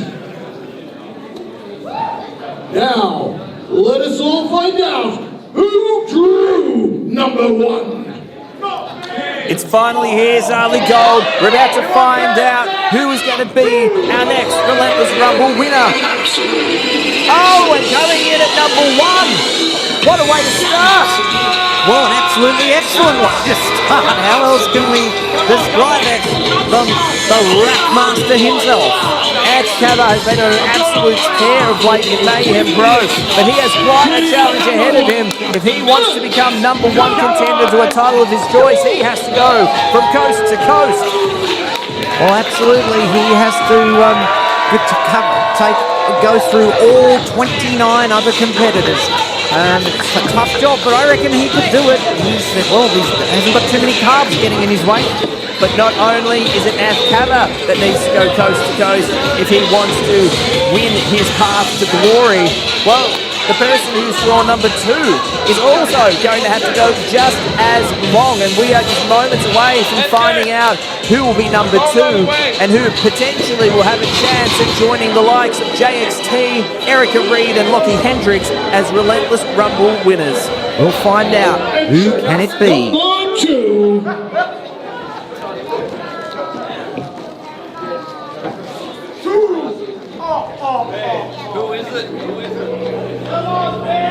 Oh, you have to be kidding me, Zali Gold. One of the fastest rising stars in Mayhem Pro, but also the superstar that has the not too honourable distinction of the record for the shortest time in a Relentless Rumble. And he's the man that's drawn #2. It's the golden child, Nate Hunter. Well, we'll find out how fast his star can rise if he can go all the full distance. And this will be his biggest test yet, and he keeps taking them on. Mr. Modesty himself, Nate Hunter, number 2. What a matchup to start off this 30-person Relentless Rumble. 2 of the brightest up-and-coming stars, not only in Mayhem Pro, but in Australian wrestling overall. Absolute excellence. And Havoc, the golden child, Nate Hunter. What a way to start this 30-person Relentless Rumble. Every minute, a new superstar will enter the ring. And the winner is only then one match away from being a champion. Well, you've said it. Following in the footsteps of Jab, Erika, Reid, and Sid Parker, and many, many others. Who could it be? Well, we're about to find out as the Relentless Rumble kicks off. Number 1, Azkaba. Number 2, Nate Hunter. If either of these men want the glory, they've got to go from coast to coast. Well, Nate Hunter with an uncharacteristic show of sportsmanship to start off the match. And oh, there we go. That's not surprising. Trying to surprise Azkaba by throwing him over the rope, but he is nowhere near strong enough. Azkaba launches Nate Hunter, nearly an early elimination. Back elbow, Nate Hunter saving himself back in the ring where he's a bit more safe. Well, yeah, he was in dangerous country there out on the apron, but now he's back right in the middle of the ring, although maybe he doesn't want to because he's in high elevation country, about to find out how hard the canvas and the boards underneath are. Well, Nate Hunter has certainly done better. He's lasted longer than he did at the last Relentless Rumble as Azkaba signals for the rack. This is a very interesting matchup to start the match with Zali Gold because Azkaba, super strong, super powerful, not necessarily one we've seen go long matches. He's used to racking him up and finishing a match quickly. And, well, before we know it, we're ready for entrant number 3, 5, 4, 3, 2, 1. Who is number 3 in the Relentless Rumble?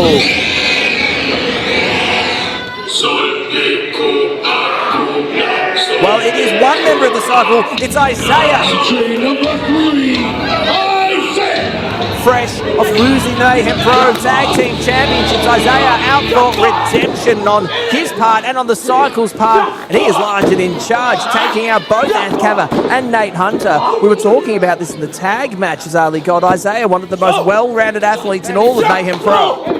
Well, he's going to need to be well-rounded if he wants to go, well, not quite the distance, 1 minute short. And he's doing well so far. He's got both his opponents down with some mean blows.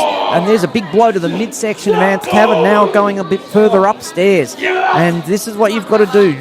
Chop him down, get one of them out. But Azkaba fighting back. Got to get over the top rope and both feet must hit the floor. And right now a sound strategy here from Isaiah and Hunter trying to take out the big man, Azkaba, who currently probably poses the biggest threat to both of these two men just by sheer virtue of his strength. He is so strong that it will take a lot to get him over the top rope. And now look out, Azkaba. We saw him make his boxing debut in recent weeks and showing some bit of what he has there. Oh, Nate Hunter over the top. Oh, he's hanging, but no, feet they have not touched the floor as we await the arrival of entrant number 4.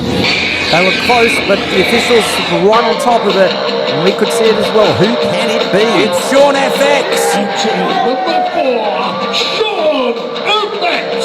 Sean FX, a rookie out of the Relentless School of Pro Wrestling. He's become known for his tagging, but he's not going to have time to get the spray can out tonight if he wants a shot at any title of his choosing. Well, that's the thing. He's got to get straight into the action. I think the thing that I want to say, well, before we go further in, we've got a 30-person Rumble, 3-0 for the first time. Oh, and a big cross body by Sean FX, taking advantage of his first entry into this match. Yep, a huge crossbody because there's so much talent exactly like that we just saw from Sean FX. And he's proven you wrong. He's doing some tagging. Wow, he's got the Sharpie, yeah. I didn't think he would have the time to do this, but he's getting his mark on all of the competitors in this match. Arm drag taking down the Golden Child, and there's the tag onto Nate Hunter. but the tag that he wants to make is the tag of an opponent onto the wood floor here in Bacchus Marsh. We have 4 men into this 30 competitor Royal Rumble, or Relentless Rumble I should say, Zali Gold. And I say competitor because we have identifying males, identifying females all across our roster, and all of them want a shot at the title of their choice. And all 30 of them. This just shows the length, depth and breadth of the Mayhem roster and how much it's expanded. And you know, I've been here for some time now, and it was only 20, now it's 30. Who will number 5 be in this first ever 30-person Rumble? Well, we're about to find out who's going to be joining these young up-and-coming talents. And, well, it is the OG. We talk about the young talent. Here is the grizzled veteran, Jake Navarra. One of the most experienced members of the Mayhem Pro roster. He has participated in every Relentless Rumble to date. That's the thing. He's been relentless. He lives up to his name. He's the man who started it all, and a big splash on Sean FX. And the boss is showing us how it is done. Jake Navarra out to prove a point tonight. It's been a while since he's been in the title picture. He's held Mayhem Pro titles. He's held Clash of Colac titles. He wants to get gold around his waist. He's looking to show these young fellas just how it's done. He wants to show the young bucks he's still got it. He nearly got rid of Sean FX, who snuck back in under the bottom rope. Now it's Ant Cabba in precarious territory just in front of us on the near. Is my best Dennis Committee voice on the near side as he's hanging off the apron, and Nate Hunter I think was trying to take him out by the legs, but Cabba's come back in. Wow. Hunter turning his attention now to the rookie Sean FX, trying to get him over the rope on the left side from our vantage point, right side for you on YouTube viewers. And thank you for joining us on the Mayhem Pro YouTube channel for the Relentless Rumble. We're about to find out who's entrant number 6 who's going to be joining this matchup. Well, it's not going to be the Gambler. Ben Barnett's still kicking it over in the crowd. Entrant number 6. Oh, we recognise this music, Zali Gold. This is another exciting young rookie out of the Relentless School of Pro Wrestling. This is Jarrell.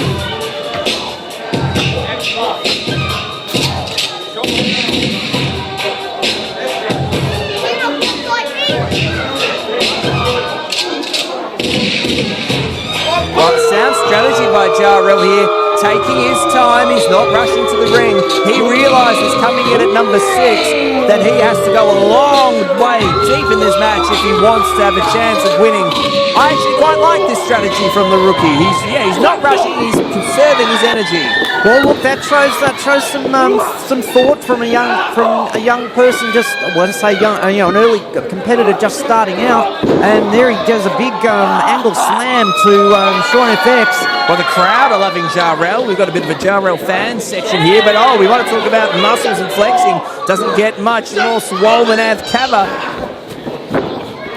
Dropping him down and laying in the boots now. Ant Cabba showing Jarrell just what he's in for if he wants to go deep in this Relentless Rumble match as Nate Hunter escapes from a precarious position, taking a powder in the corner. Jake Navarra working on Sean FX. And Isaiah now back in the mix, looking like he's, a bit of inadvertent teamwork with absolute excellence, trying to eliminate Jarrell. Well, if you've got a chance of getting someone out, you do it and, reduce the odds. But Jarrell hanging on. I've known him for some time. He's a tough competitor, very strong, very fit. Even if he's new, he'll know how to get to do his best. And now he's got some big blows on Isaiah in the corner, and Jake Navarra working on Sean FX. Entrant number 7 about to make their way to the ring. Oh, here we go! We know that music.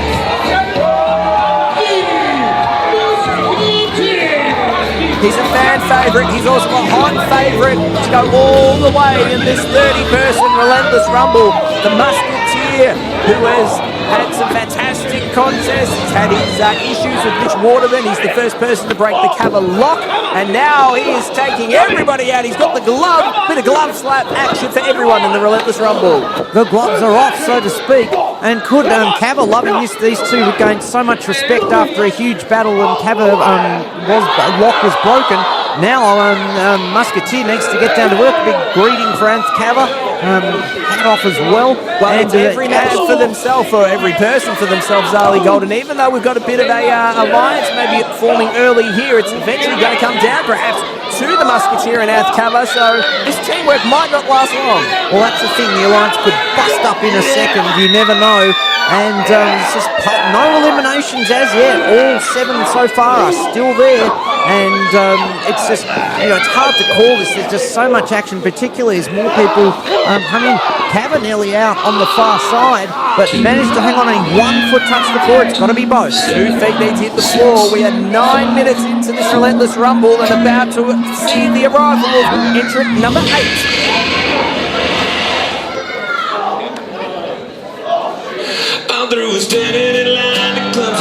Well, it's a man who knows a thing or two about holding championships, solid gold. It is the King of Colac champion. It's sketchy, straight in. He's going after Jack Navarra. These two have no love lost for each other. Well, we saw them in action down at Clash of Colac, and we'll be in Colac again November 29.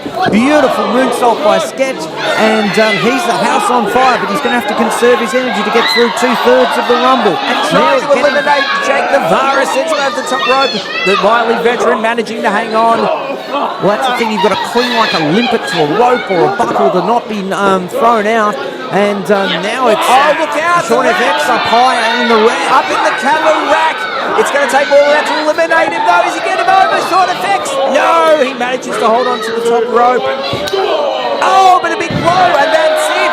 Sean FX is out. The first elimination goes to Ath Kama. 1 down. Still 29 left. There'll be 28 more eliminations, and someone will be the winner of the Relentless Rumble. As Ath Kama now going to work on Isaiah in the corner. Jack Navarro, Sketch still slugging it out. No love lost between those two. The Musketeer and Nate Hunter, and Jarrell just taking a breather in the corner, surveying the scene. Well, that's great experience from Jarrell. As you said, he's pacing himself really, really well. Entrant number 9 about to join the fray. Who's it going to be? Nate Hunter and the Musketeer going at it in the meantime. No love lost between them either. Who will it be indeed? Oh, the Pivot City Reaper. Scotty Roche finishing his drink. And he's ready to rock and roll. He's filthy to go. Indeed is the Roach. And it's good to see Scotty in the ring, of the absolute legend here at Mayhem.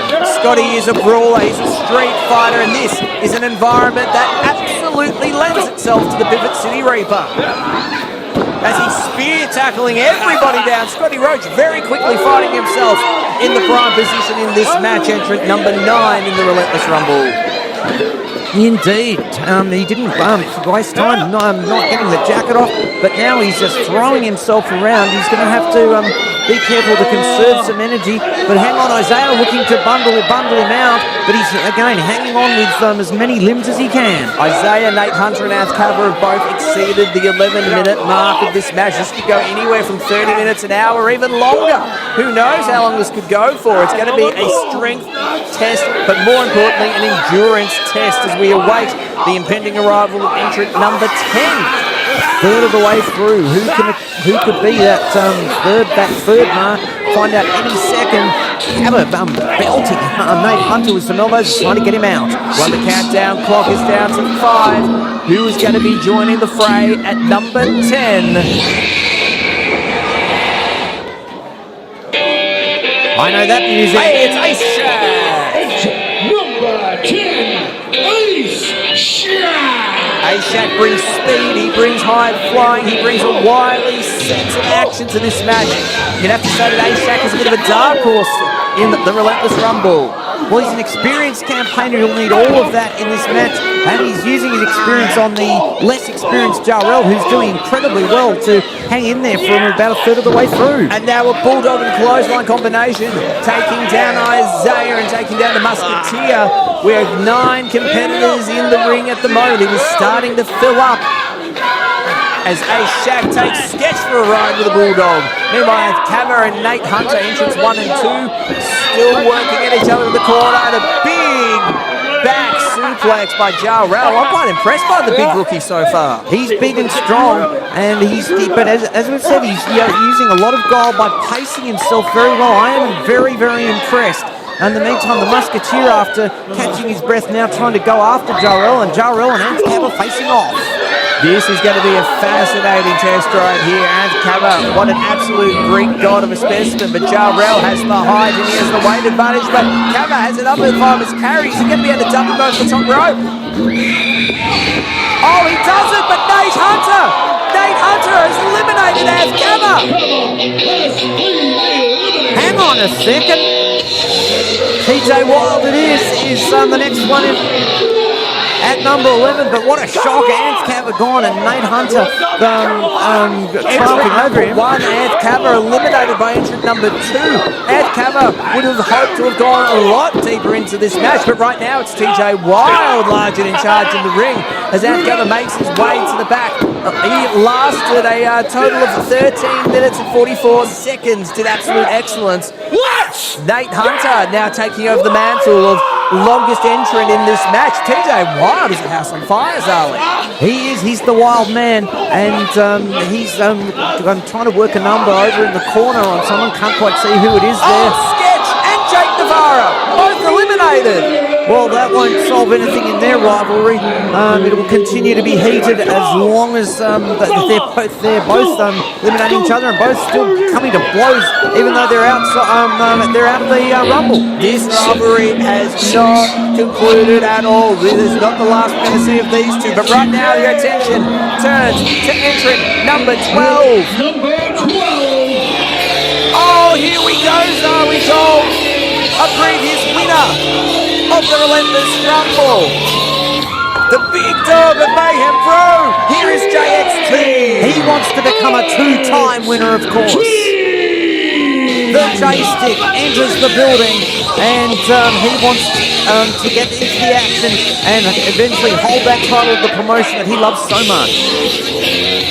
And he's a house on fire. The landscape of this match has just changed. The whole outlook of JXT. He has the experience, he has the strength, he has the speed with a tilt-a-whirl, backbreaker taking out Ace Shack, back elbow taking out TJ Wilde, and it's all about JXT right now. Oh, look out, Jarrell trying to get in the fray, and Isaiah now bearing the brunt of JXT. Jarrell now facing up. Talk about the old lion and the young cub. Took the words out of my mouth. JXT not impressed with Jarrell's attitude and fires back with rights. Now a big whip, no reverse. JXT, more than any other competitor in this Relentless Rumble, as he gets a big splash of Jarrell, is out to prove a point. Since he unshackled himself from Sid Barker, eliminating.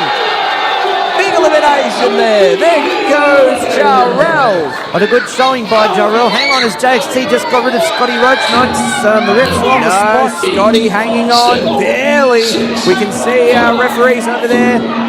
We're already set for another entrant to this match. Who has drawn Lucky 13? Oh, TJ Wilde about to get some help maybe.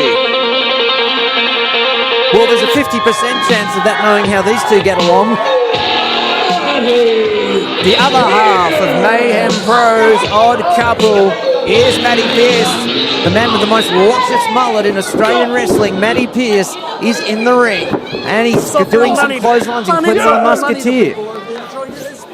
Shane Hero is just advising me here. Our eyes are on the ring, Zali Gold, but Shane Hero advised me he's trying to offer money to competitors as they come down the aisleway. Ben Barnett, he's picketing the match. He's trying to get himself into the match as well. Well, could that gamble pay off? Well, only time will tell. I'm not sure about the legalities of that, so I have to check with Mayhem management. But in the meantime, the action is non-stop in the ring. Scotty Roach being double-teamed by the team of Wild and... oh, a beautiful double team there. Move a neck breaker out of the back drop. I tell you what, they're the odd couple of Mayhem Pro, but we're actually seeing a little bit of teamwork, good cohesive teamwork from them in this match. Well, they've got scores to settle of course, with Scotty Roach and Tom Crow. Tom Crow not here tonight, but not settled as yet. Hang on a second, could it be now? A big double drop kick, and there goes Scotty Roach. There is some teamwork. And just like that, we are ready for entrant number 14. After Scotty Roach going out, he's well placed in the ring, about to be replaced as JXT chills out a bit on the top rope. Oh, look out, Charlie got a big debut here in Mayhem Pro. This is the exciting and the, well, somewhat spooky Negativo. Number 14, Negativo. I have seen Negativo Negativo around the Victorian scene. He is a well-travelled veteran, might be new to Mayhem, but he knows his stuff. This is going to be very, very interesting indeed. Look at that lucha style that he brings in right off the spot, and he's going to have to work fast and try and eliminate some people. Beautiful backstabber. This is the sort of pace that he likes. And now launching himself off the middle rope. Oh, and a destroyer taking out a Shaq. He is this. As I say, I've seen him quite a few times. He is an amazing competitor. He could be the surprise packet in this Rumble. And going straight after the big dog, Negativo and JXT going out in the corner. Meanwhile, the Musketeer and A-Shaq. Hey, Musketeer sending A-Shaq over the top rope. Manages to hang on. A-Shaq not going anywhere yet. Oh, there's Lady DeWitt to the discus lariat. And just like that, A-Shaq is eliminated. He is gone. How many is that? That's 7 down. Hang on, what's going on here now? Someone for the crowd has just run in and away with it. Lord is thrown. The Musketeer over the top rope. Oh, son of a bitch, it's Mitch Waterman. This is ridiculous. Mitch Waterman, hiding in disguise from the crowd, has now eliminated the Musketeer and is absolutely laying into him at ringside. In the meantime, we've got another entrant about to enter, but Mitch Waterman running the Musketeer into the ring, and whoa, here comes the Hayne. Here's Matty Hayne. Here comes Matty Hayne indeed, but there's no disqualifications, of course, in the Rumble, and no matter how it happens, Musketeer went over the top rope, both hit the floor, and he's gone, and that will only fuel this intense rivalry between him and Mitch Waterman. And now Mitch Waterman going after the referees at ringside, while Matty Hayne absolutely bringing the pain in the ring. One of the most beautiful purveyors of suplexes across Mayhem Pro, and he is just taking everyone out. Big clothesline flattening Nate Hunter. Matty Hayne, a young up-and-comer who is looking to make a name for himself tonight in the Relentless Rumble. That is the case, as so many people are, but veterans also want a chance in here as well. Nate Hunter up high with JXT, and he's going over the top ropes. Right in front of us, Nate Hunter hanging on for the proverbial grim death, but he slips over the back door. Nate Hunter has been in this match for 20 minutes with one elimination to his name. He certainly exceeded his previous record of a matter of seconds in the last Relentless Rumble. You've got to be impressed with how Nate Hunter is carrying himself so far, but right now, Charlie Gold, it's time for entrant number 16. We're over halfway there. Oh, and it's Roderick Matthews as we await his arrival at ringside. Here he is.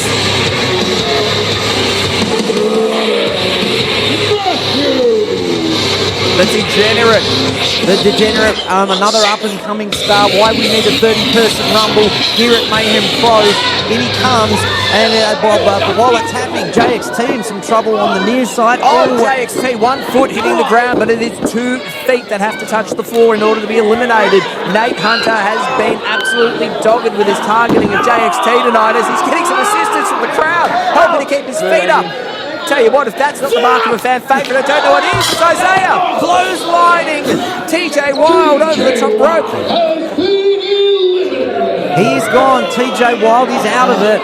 And in the meantime, it's Matty Hayne trying to take out Nate Hunter. JXT hung in there. Well, no disqualifications. I suppose if Mitch Waterman can come in, one of our fans at ringside can assist as well. JXT now in front of us, on top of Roderick Matthews with a big shot. Wow, it's non-stop here. This time he misses. Roderick gets his own back. Matty Pierce and Negativo over in the far corner. It's just non-stop action. And just like that, we are ready for another entrant. This will be entrant number 17 in this 30-person Relentless Rumble.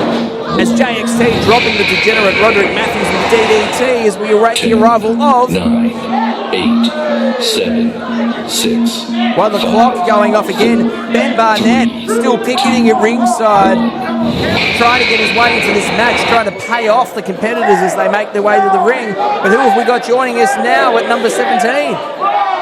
Oh, it's Ryan. Number 17, Ryan. Rowan is one of my hottest prospects in the Relentless Rumble Pro Wrestling, and someone I think, Zali Gold, we can expect to make an impact here tonight in the Relentless Rumble. I agree, known him a long time, a hard worker. He wants to get to the top. He does a beautiful cutter on Nate Hunter. There's the example, and one on Matty Pearce as well. But he's better be careful because Matty Haynes looking to do something from the far corner. Hang on a second. Oh, no, he takes him out. What a beautiful move by Rowan as he stands tall.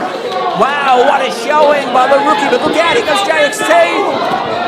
Trying to dump him over the top rope. Nate Hunter with the inadvertent save, blocking the elimination of Rowan. Well, I think that must have been inadvertent because you just want to get people out and in the end win it for yourself. Someone else does the work, why not? It's chops, it's action aplenty. Roderick Matthews in trouble in front of us thanks to the Matty Pearce. Isaiah versus Matty Hayne, it's non-stop.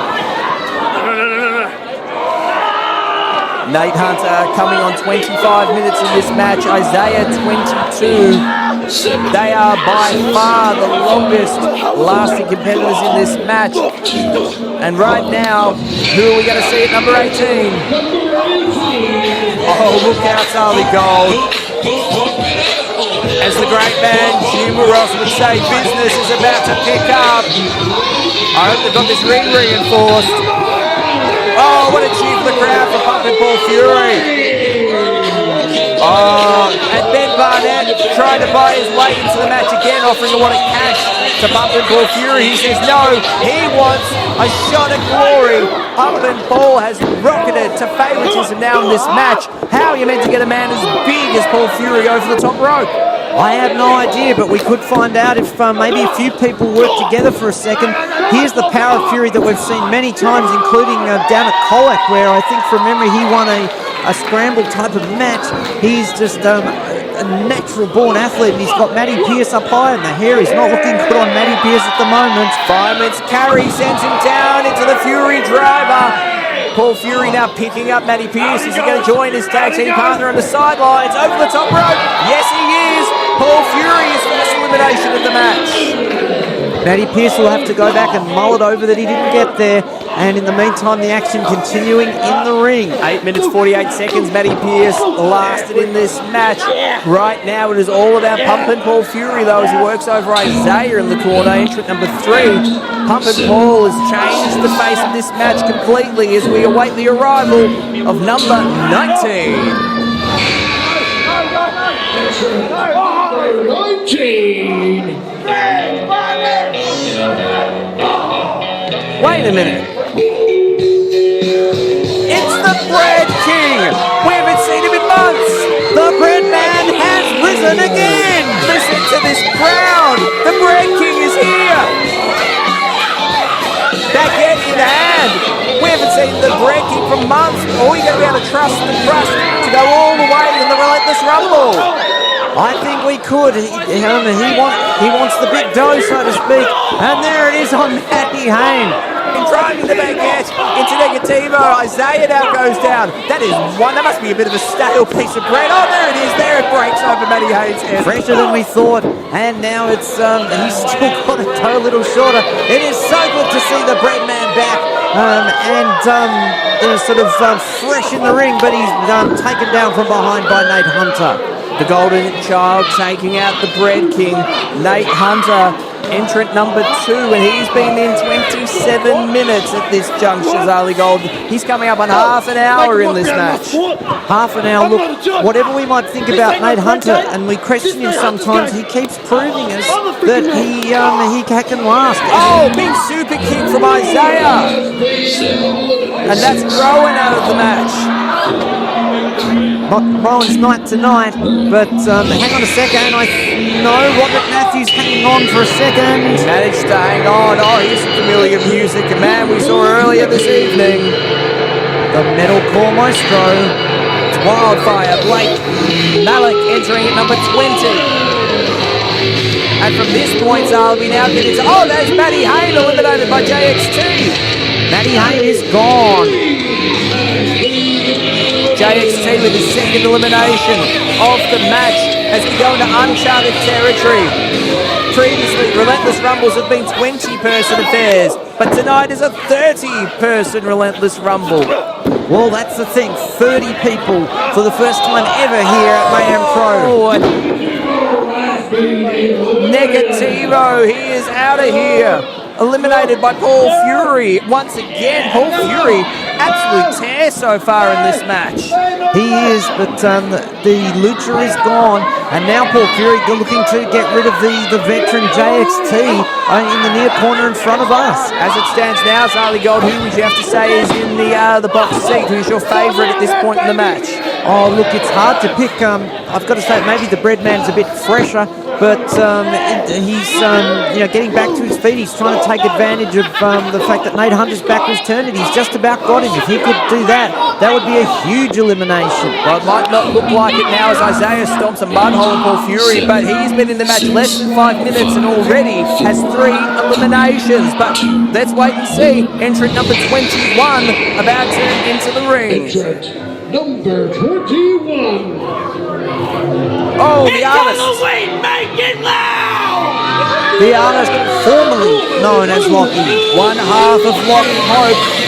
He's got to rely on himself tonight, though. It's every person for themselves in this Relentless Rumble. The artist formerly known as Lochy entering the ring. Big spinning back elbow, taking out Isaiah. Locking up there with JXT, trying to send it over the top rope. JXT barely hangs on once again as Lochy takes down Blake Malik. Nate Hunter getting in the fray. Fireman's carry. Wow, get around Lochy here. What's he going to do to the Golden Child? Drops him with the Death Valley driver. A big driver indeed. JXT using great core strength to hang on the bottom rope in front of us, but he might need to dig into it again. Lochy's still trying to get him out. They want to get that veteran out and even it out.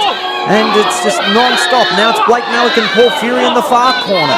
It is just absolutely amazing, showing the great talent here at Mayhem Pro. We have Isaiah, we have Paul Fury, Blake Malik, Nate Hunter, the Bread King, JXT, and the artist formerly known as Lochy. Currently all here in the ring. It's really anyone's match at this point in time. Whose could it be as the action continues? Here we go. Who is going to be entrant number 22? 5, 4, 3, 2, 1. Entrant number 22. Oh, wow, this gets interesting now. The other half of Lock Hope. Absolutely. Your girl is here, and well, could there be a temporary alliance and then they battle it out? Well, it looks like we are going to see just that. A bit of teamwork here from the Lock Hope tag team couples who know each other very well, romantically linked and, well, working together like an absolute charm at the moment. Using that helicopter-style maneuver, but Isaiah, he ducked the first one, caught out the second. And this is sensible.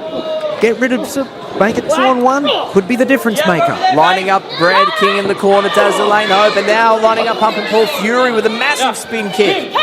Lochy directing traffic, Elaine Hope. Oh, and Lochy sent her flying into Paul Fury. I tell you that's not a place you want to see Paul Fury or the Bread King. Both larger competitors. It's going to be a lot harder to get them back into a standing position to get them over the top rope. Very, very true, Matty Huss.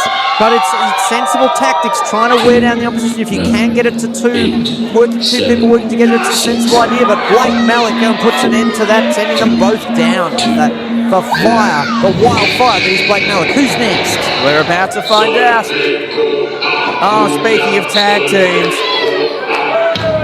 here is my pick for the Relentless Rumble, the 7-foot giant Ezekiel. And it's a pretty fair, talking bets, Ben Barnett not here, not in this one, so fair bets. Wait a minute, Charlie Jab is out here. What is he doing out here? I need this more than you do. I need this more than you do. Come on, just let me have the spot. Let me do this. Go on. Okay? I'll give it to you. Okay, good. Wait a minute. Jab saying to Ezekiel that he needs this more than him, and it's official, I guess. Jab has taken the place of Ezekiel. Ezekiel, the ever-loyal disciple. Oh, there goes the Bread King. The Bread Man is crumbed, and now Jab, after a grueling triple threat match that he just nearly came out on top, he's back in there, and facing off with long-time rival JXT. Big kick, and now the Jab versus Paul Fury. This will be interesting.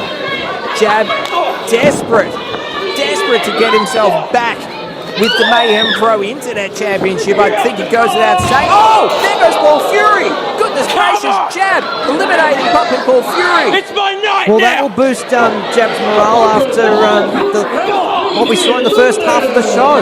But Jab is so desperate to get the gold back around his waist that he has booted out his disciples' position in the match and taken it himself. I have never seen Jab. Well, this is measured, but this is also so desperate of him as well. Oh! Blake Malik, JXT, both eliminated now too. 2 down at once. Who's next?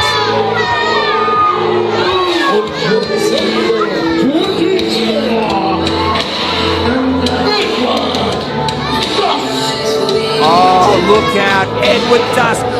Finally, are we going to see these two competitors face off? Jab laying down the mine in the sand, but no, sending Isaiah into the phrase. Edward Dusk unloading on the disciple. And look at the looks on these two faces as they circle around the ring. We've been waiting weeks for this. No, Nate Hunter distracting Edward Dusk. Oh, now here we go once again, circling each other. Two absolute warriors. And now Isaiah back in the mix, distracting Edward Dusk. Dusk lays it out once again. We are down. Oh, Wanderer's Way kick.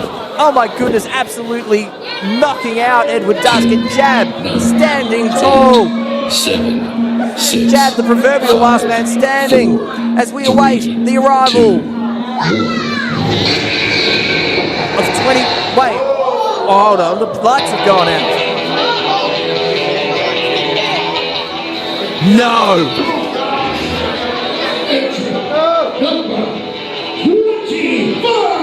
You have to be kidding me. Is he going to come up from hell? Look at the look on Jab's face. He can't believe it. We can't believe it. The Mayhem Maniacs can't believe it. We haven't seen him in months. I'll do it again. Come on. Well, what is going on? I'll get you again. Come on, Sid. The music of Sid Parker playing it. Oh, Edward Dusk eliminates Jab. Jab is out. Jab is out. Oh, wait. Well, now here goes Killian Bates, the Gunner God. What is going on? Pandemonium reigns here at Mayhem Pro Relentless Rumble Halloween Havoc as it's Killian Bates when we heard the music that's commonly associated with Sid Parker, the Jurassic Punk. Well, Jab certainly thought that it was going to be the Jurassic Punk coming out. He looked like he'd seen a ghost, but I have no idea what just happened there. But, well, we can see what's happening in front of us now, Zali Gold. The Gunner God taking Elaine Hope to the corner. I guess Killian Bates is indeed entrant 25, but I thought we were going to see Sid Parker for a moment there. What on earth happened? Well, I have to sort that one out later. I'll head backstage after this is all over and see if we can get to the bottom of that. Meanwhile, it's Dusk having eliminated Jab is going on to his other disciple, Isaiah, in the corner in front of us. Isaiah has been in the match 35 minutes. Nate Hunter 36. Currently the eliminations leader is Isaiah with 2 as we await the arrival of number 26 now. We're at the real pointy end of this match.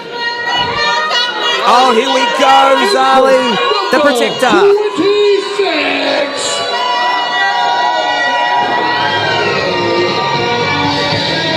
Here's Jahari.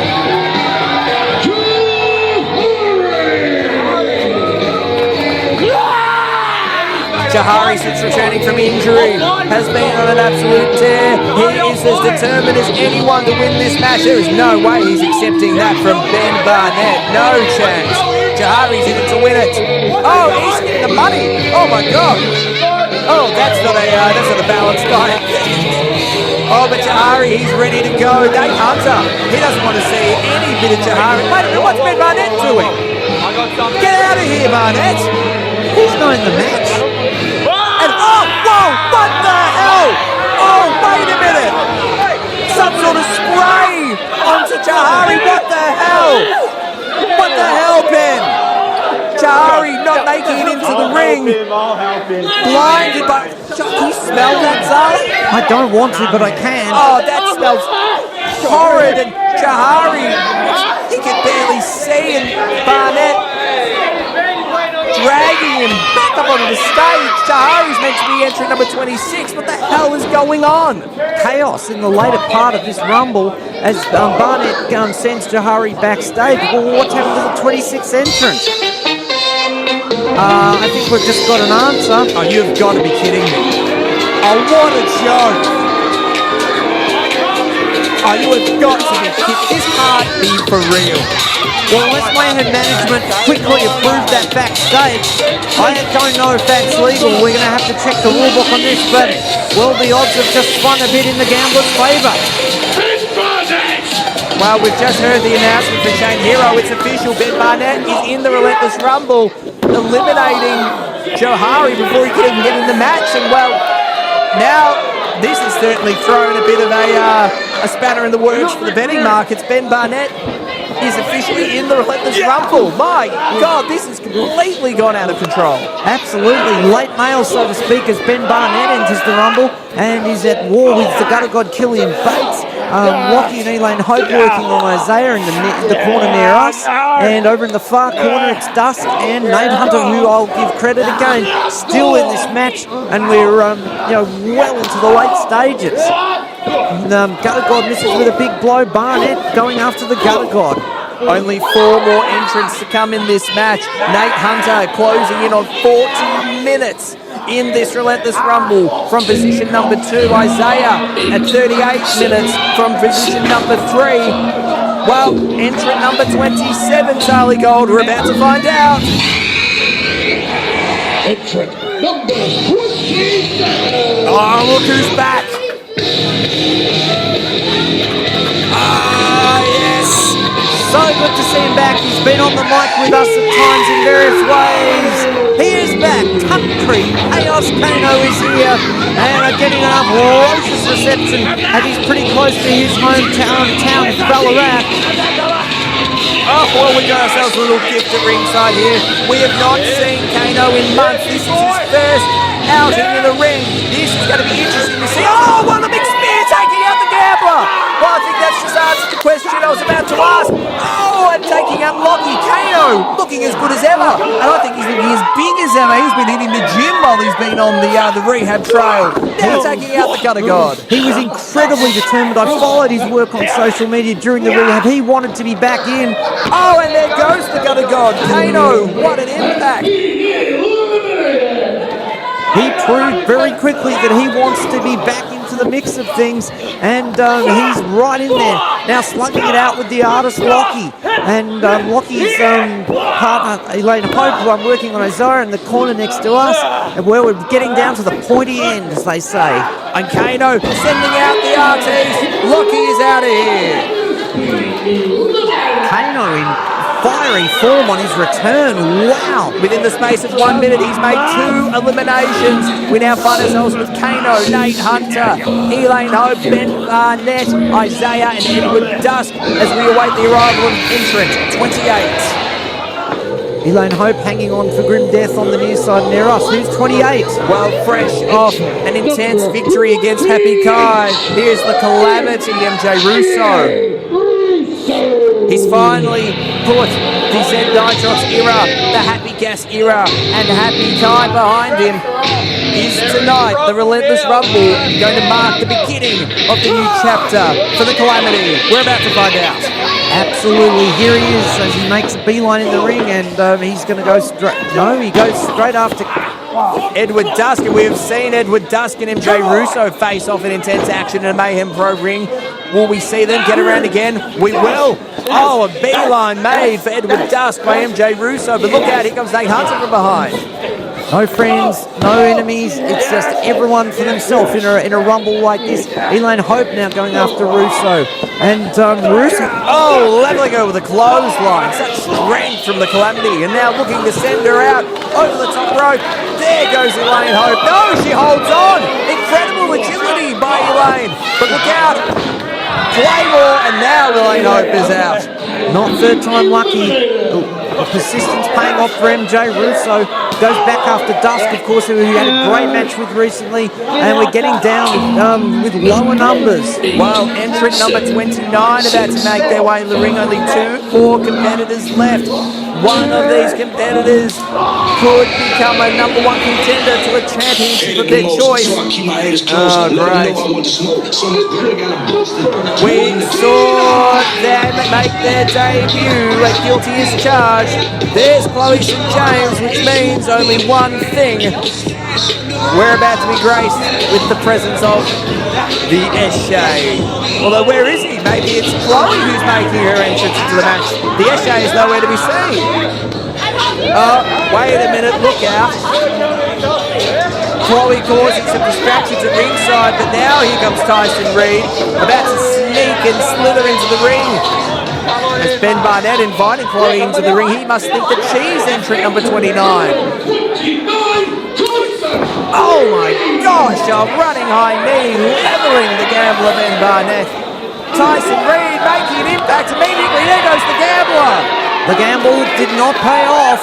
And Chloe Reid pleased as Tyson, her partner in crime, Tyson Reid, eliminated the Gambler. And now Edward Dusk and Tyson Reid going one-on-one. We saw them have an epic battle at Guilty as Charged. We get to see round 2 right here at the Relentless Rumble. Hanging onto the ropes. Oh, low suplex, low German suplex. The intensity and the impact on that move is huge. Tyson Reid catapulting himself into favoritism for this match, perhaps. MJ Russo hanging on for dear life as Kano tries to eliminate him. Inadvertent save. Number 30. Who could this be? A lucky last. They've got the advantage.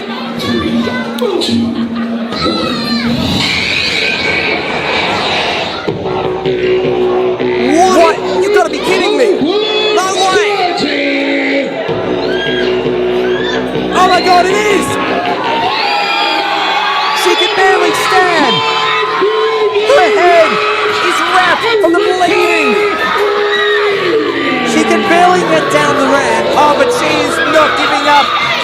Erika Reid! My God, the grit, determination! She wants to catapult herself back into the Mayhem Pro, into the championship, and she's going straight after Isaiah, after the shenanigans, after the interference that cost her the title. Erika Reid is out for redemption. She is absolutely furious. The look on her face as she, made her way somehow down the stairs towards the ring. I've never seen anything like that on her face. And now, hang on, she's got it! There goes MJ Russo! MJ Russo is gone! We have only 6 competitors left. One of these 6 is one match away from a championship crowning glory of whatever title they want. Meanwhile, Kano now rocking European uppercut, taking out Tyson Reid. Nate Hunter is still there, 46 minutes. Isaiah, 44 minutes. They have gone deep into this match, but that surely is going to work against them, Sally. Impressive showings, but I mean, as much as Erika Reid has the much vaunted last spot, this time number 30 for the first time in a Relentless Rumble. Such a handicap. Well, that's she went through a grueling match. Her head's bandaged. She can barely stand. But if anyone could do it, it is her. And oh, look out! Tyson Reid eliminating Kano with a little bit of inadvertent help from Erika Reid, who gets rid of Tyson Reid as well. We're down to the final 4. Maddie Huss. The final 4. Erika, and Chloe spinning the monster into the face of Erika. We are right, Sally. We are down to the final 4. It is Erika Reid. It is Edward Dusk. It is Isaiah. And it is Nate Hunter. One of these 4 are about to mark their ticket to glory. The opportunity to take on a champion of their choice. Hang on a second, are we seeing a possible alliance, which may be a sensible thing, but at least temporarily, between Dusk and Reid? Who do you trust in a situation like this? It's really every person for themselves. This is an incredible situation we find ourselves in. We have 2 competitors in Nate Hunter and Isaiah who have been in nearly 50 minutes in this match from positions 2 and 3 respectively. We have Erika Reid, who while having the advantage advantage of position 30, has come in with a severe handicap after the beating she received in her championship match. That leaves Edward Dusk, and I think Edward Dusk is in the prime position to take his undefeated streak to the next level, but not if Nate Hunter has anything to do about it. No! Reversal! Hunter! No! He hangs on! Edward Dusk finding himself perched on the top rope. Both competitors not where they want to be. Great ring awareness. Nate Hunter getting himself back in. Isaiah going for the elimination himself. Dusk is somehow hanging on, but Zali, this is no man's land. No, he got himself back into the right territory. Looking to do a big slam on Hunter. No, better still throw him out. Hunter over the top rope. If both of hit the floor, Nate Hunter has gone after a massive showing. Look out, Isaiah sending out Dusk. Trying, Dusk hanging on, his leg is caught in the ropes. No, he's gone. Edward Dusk is out of here. Isaiah eliminating Edward Dusk for his third elimination of the match. Well, that will keep Isaiah in jabs, good books for sure.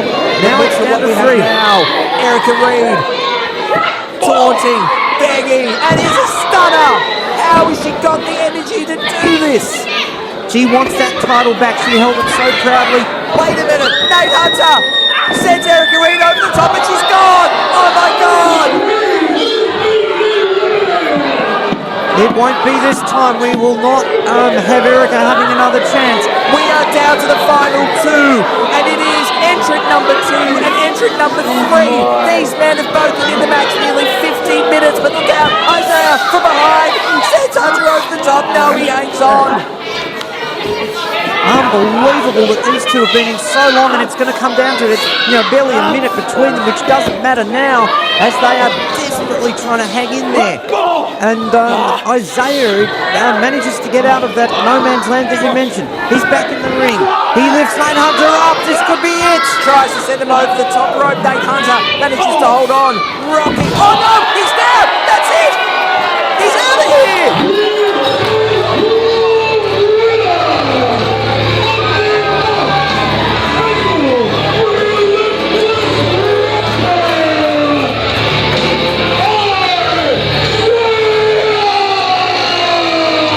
He came in at position number 3.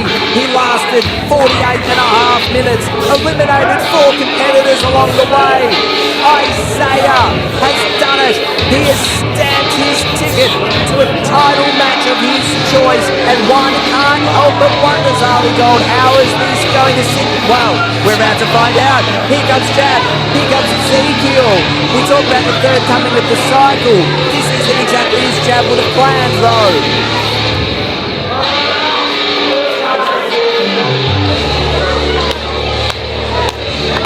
Applause from the leader of the cycle, from the big man Ezekiel, for their compadre, the disciple Isaiah, who is now the number 1 contender to a championship of this choice.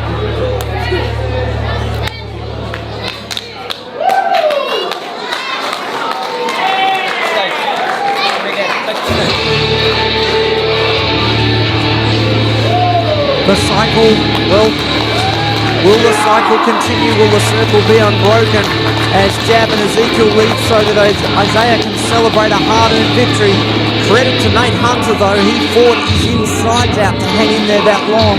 But it is Isaiah's moment at the 2025 Relentless Rumble here at Halloween Havoc. Matty Huss. We talk about the third coming of Jab, the third coming of the cycle. Are we potentially going to see the first coming of Isaiah? On behalf of Zali Gold, on behalf of Shane Hero, thank you for joining us here on the Mayhem Pro YouTube channel for Relentless Rumble Halloween Havoc. Make sure to tune in on Monday nights for Mayhem Pro Match Monday. I'm Matty Huss. See you next time, Mayhem Maniacs.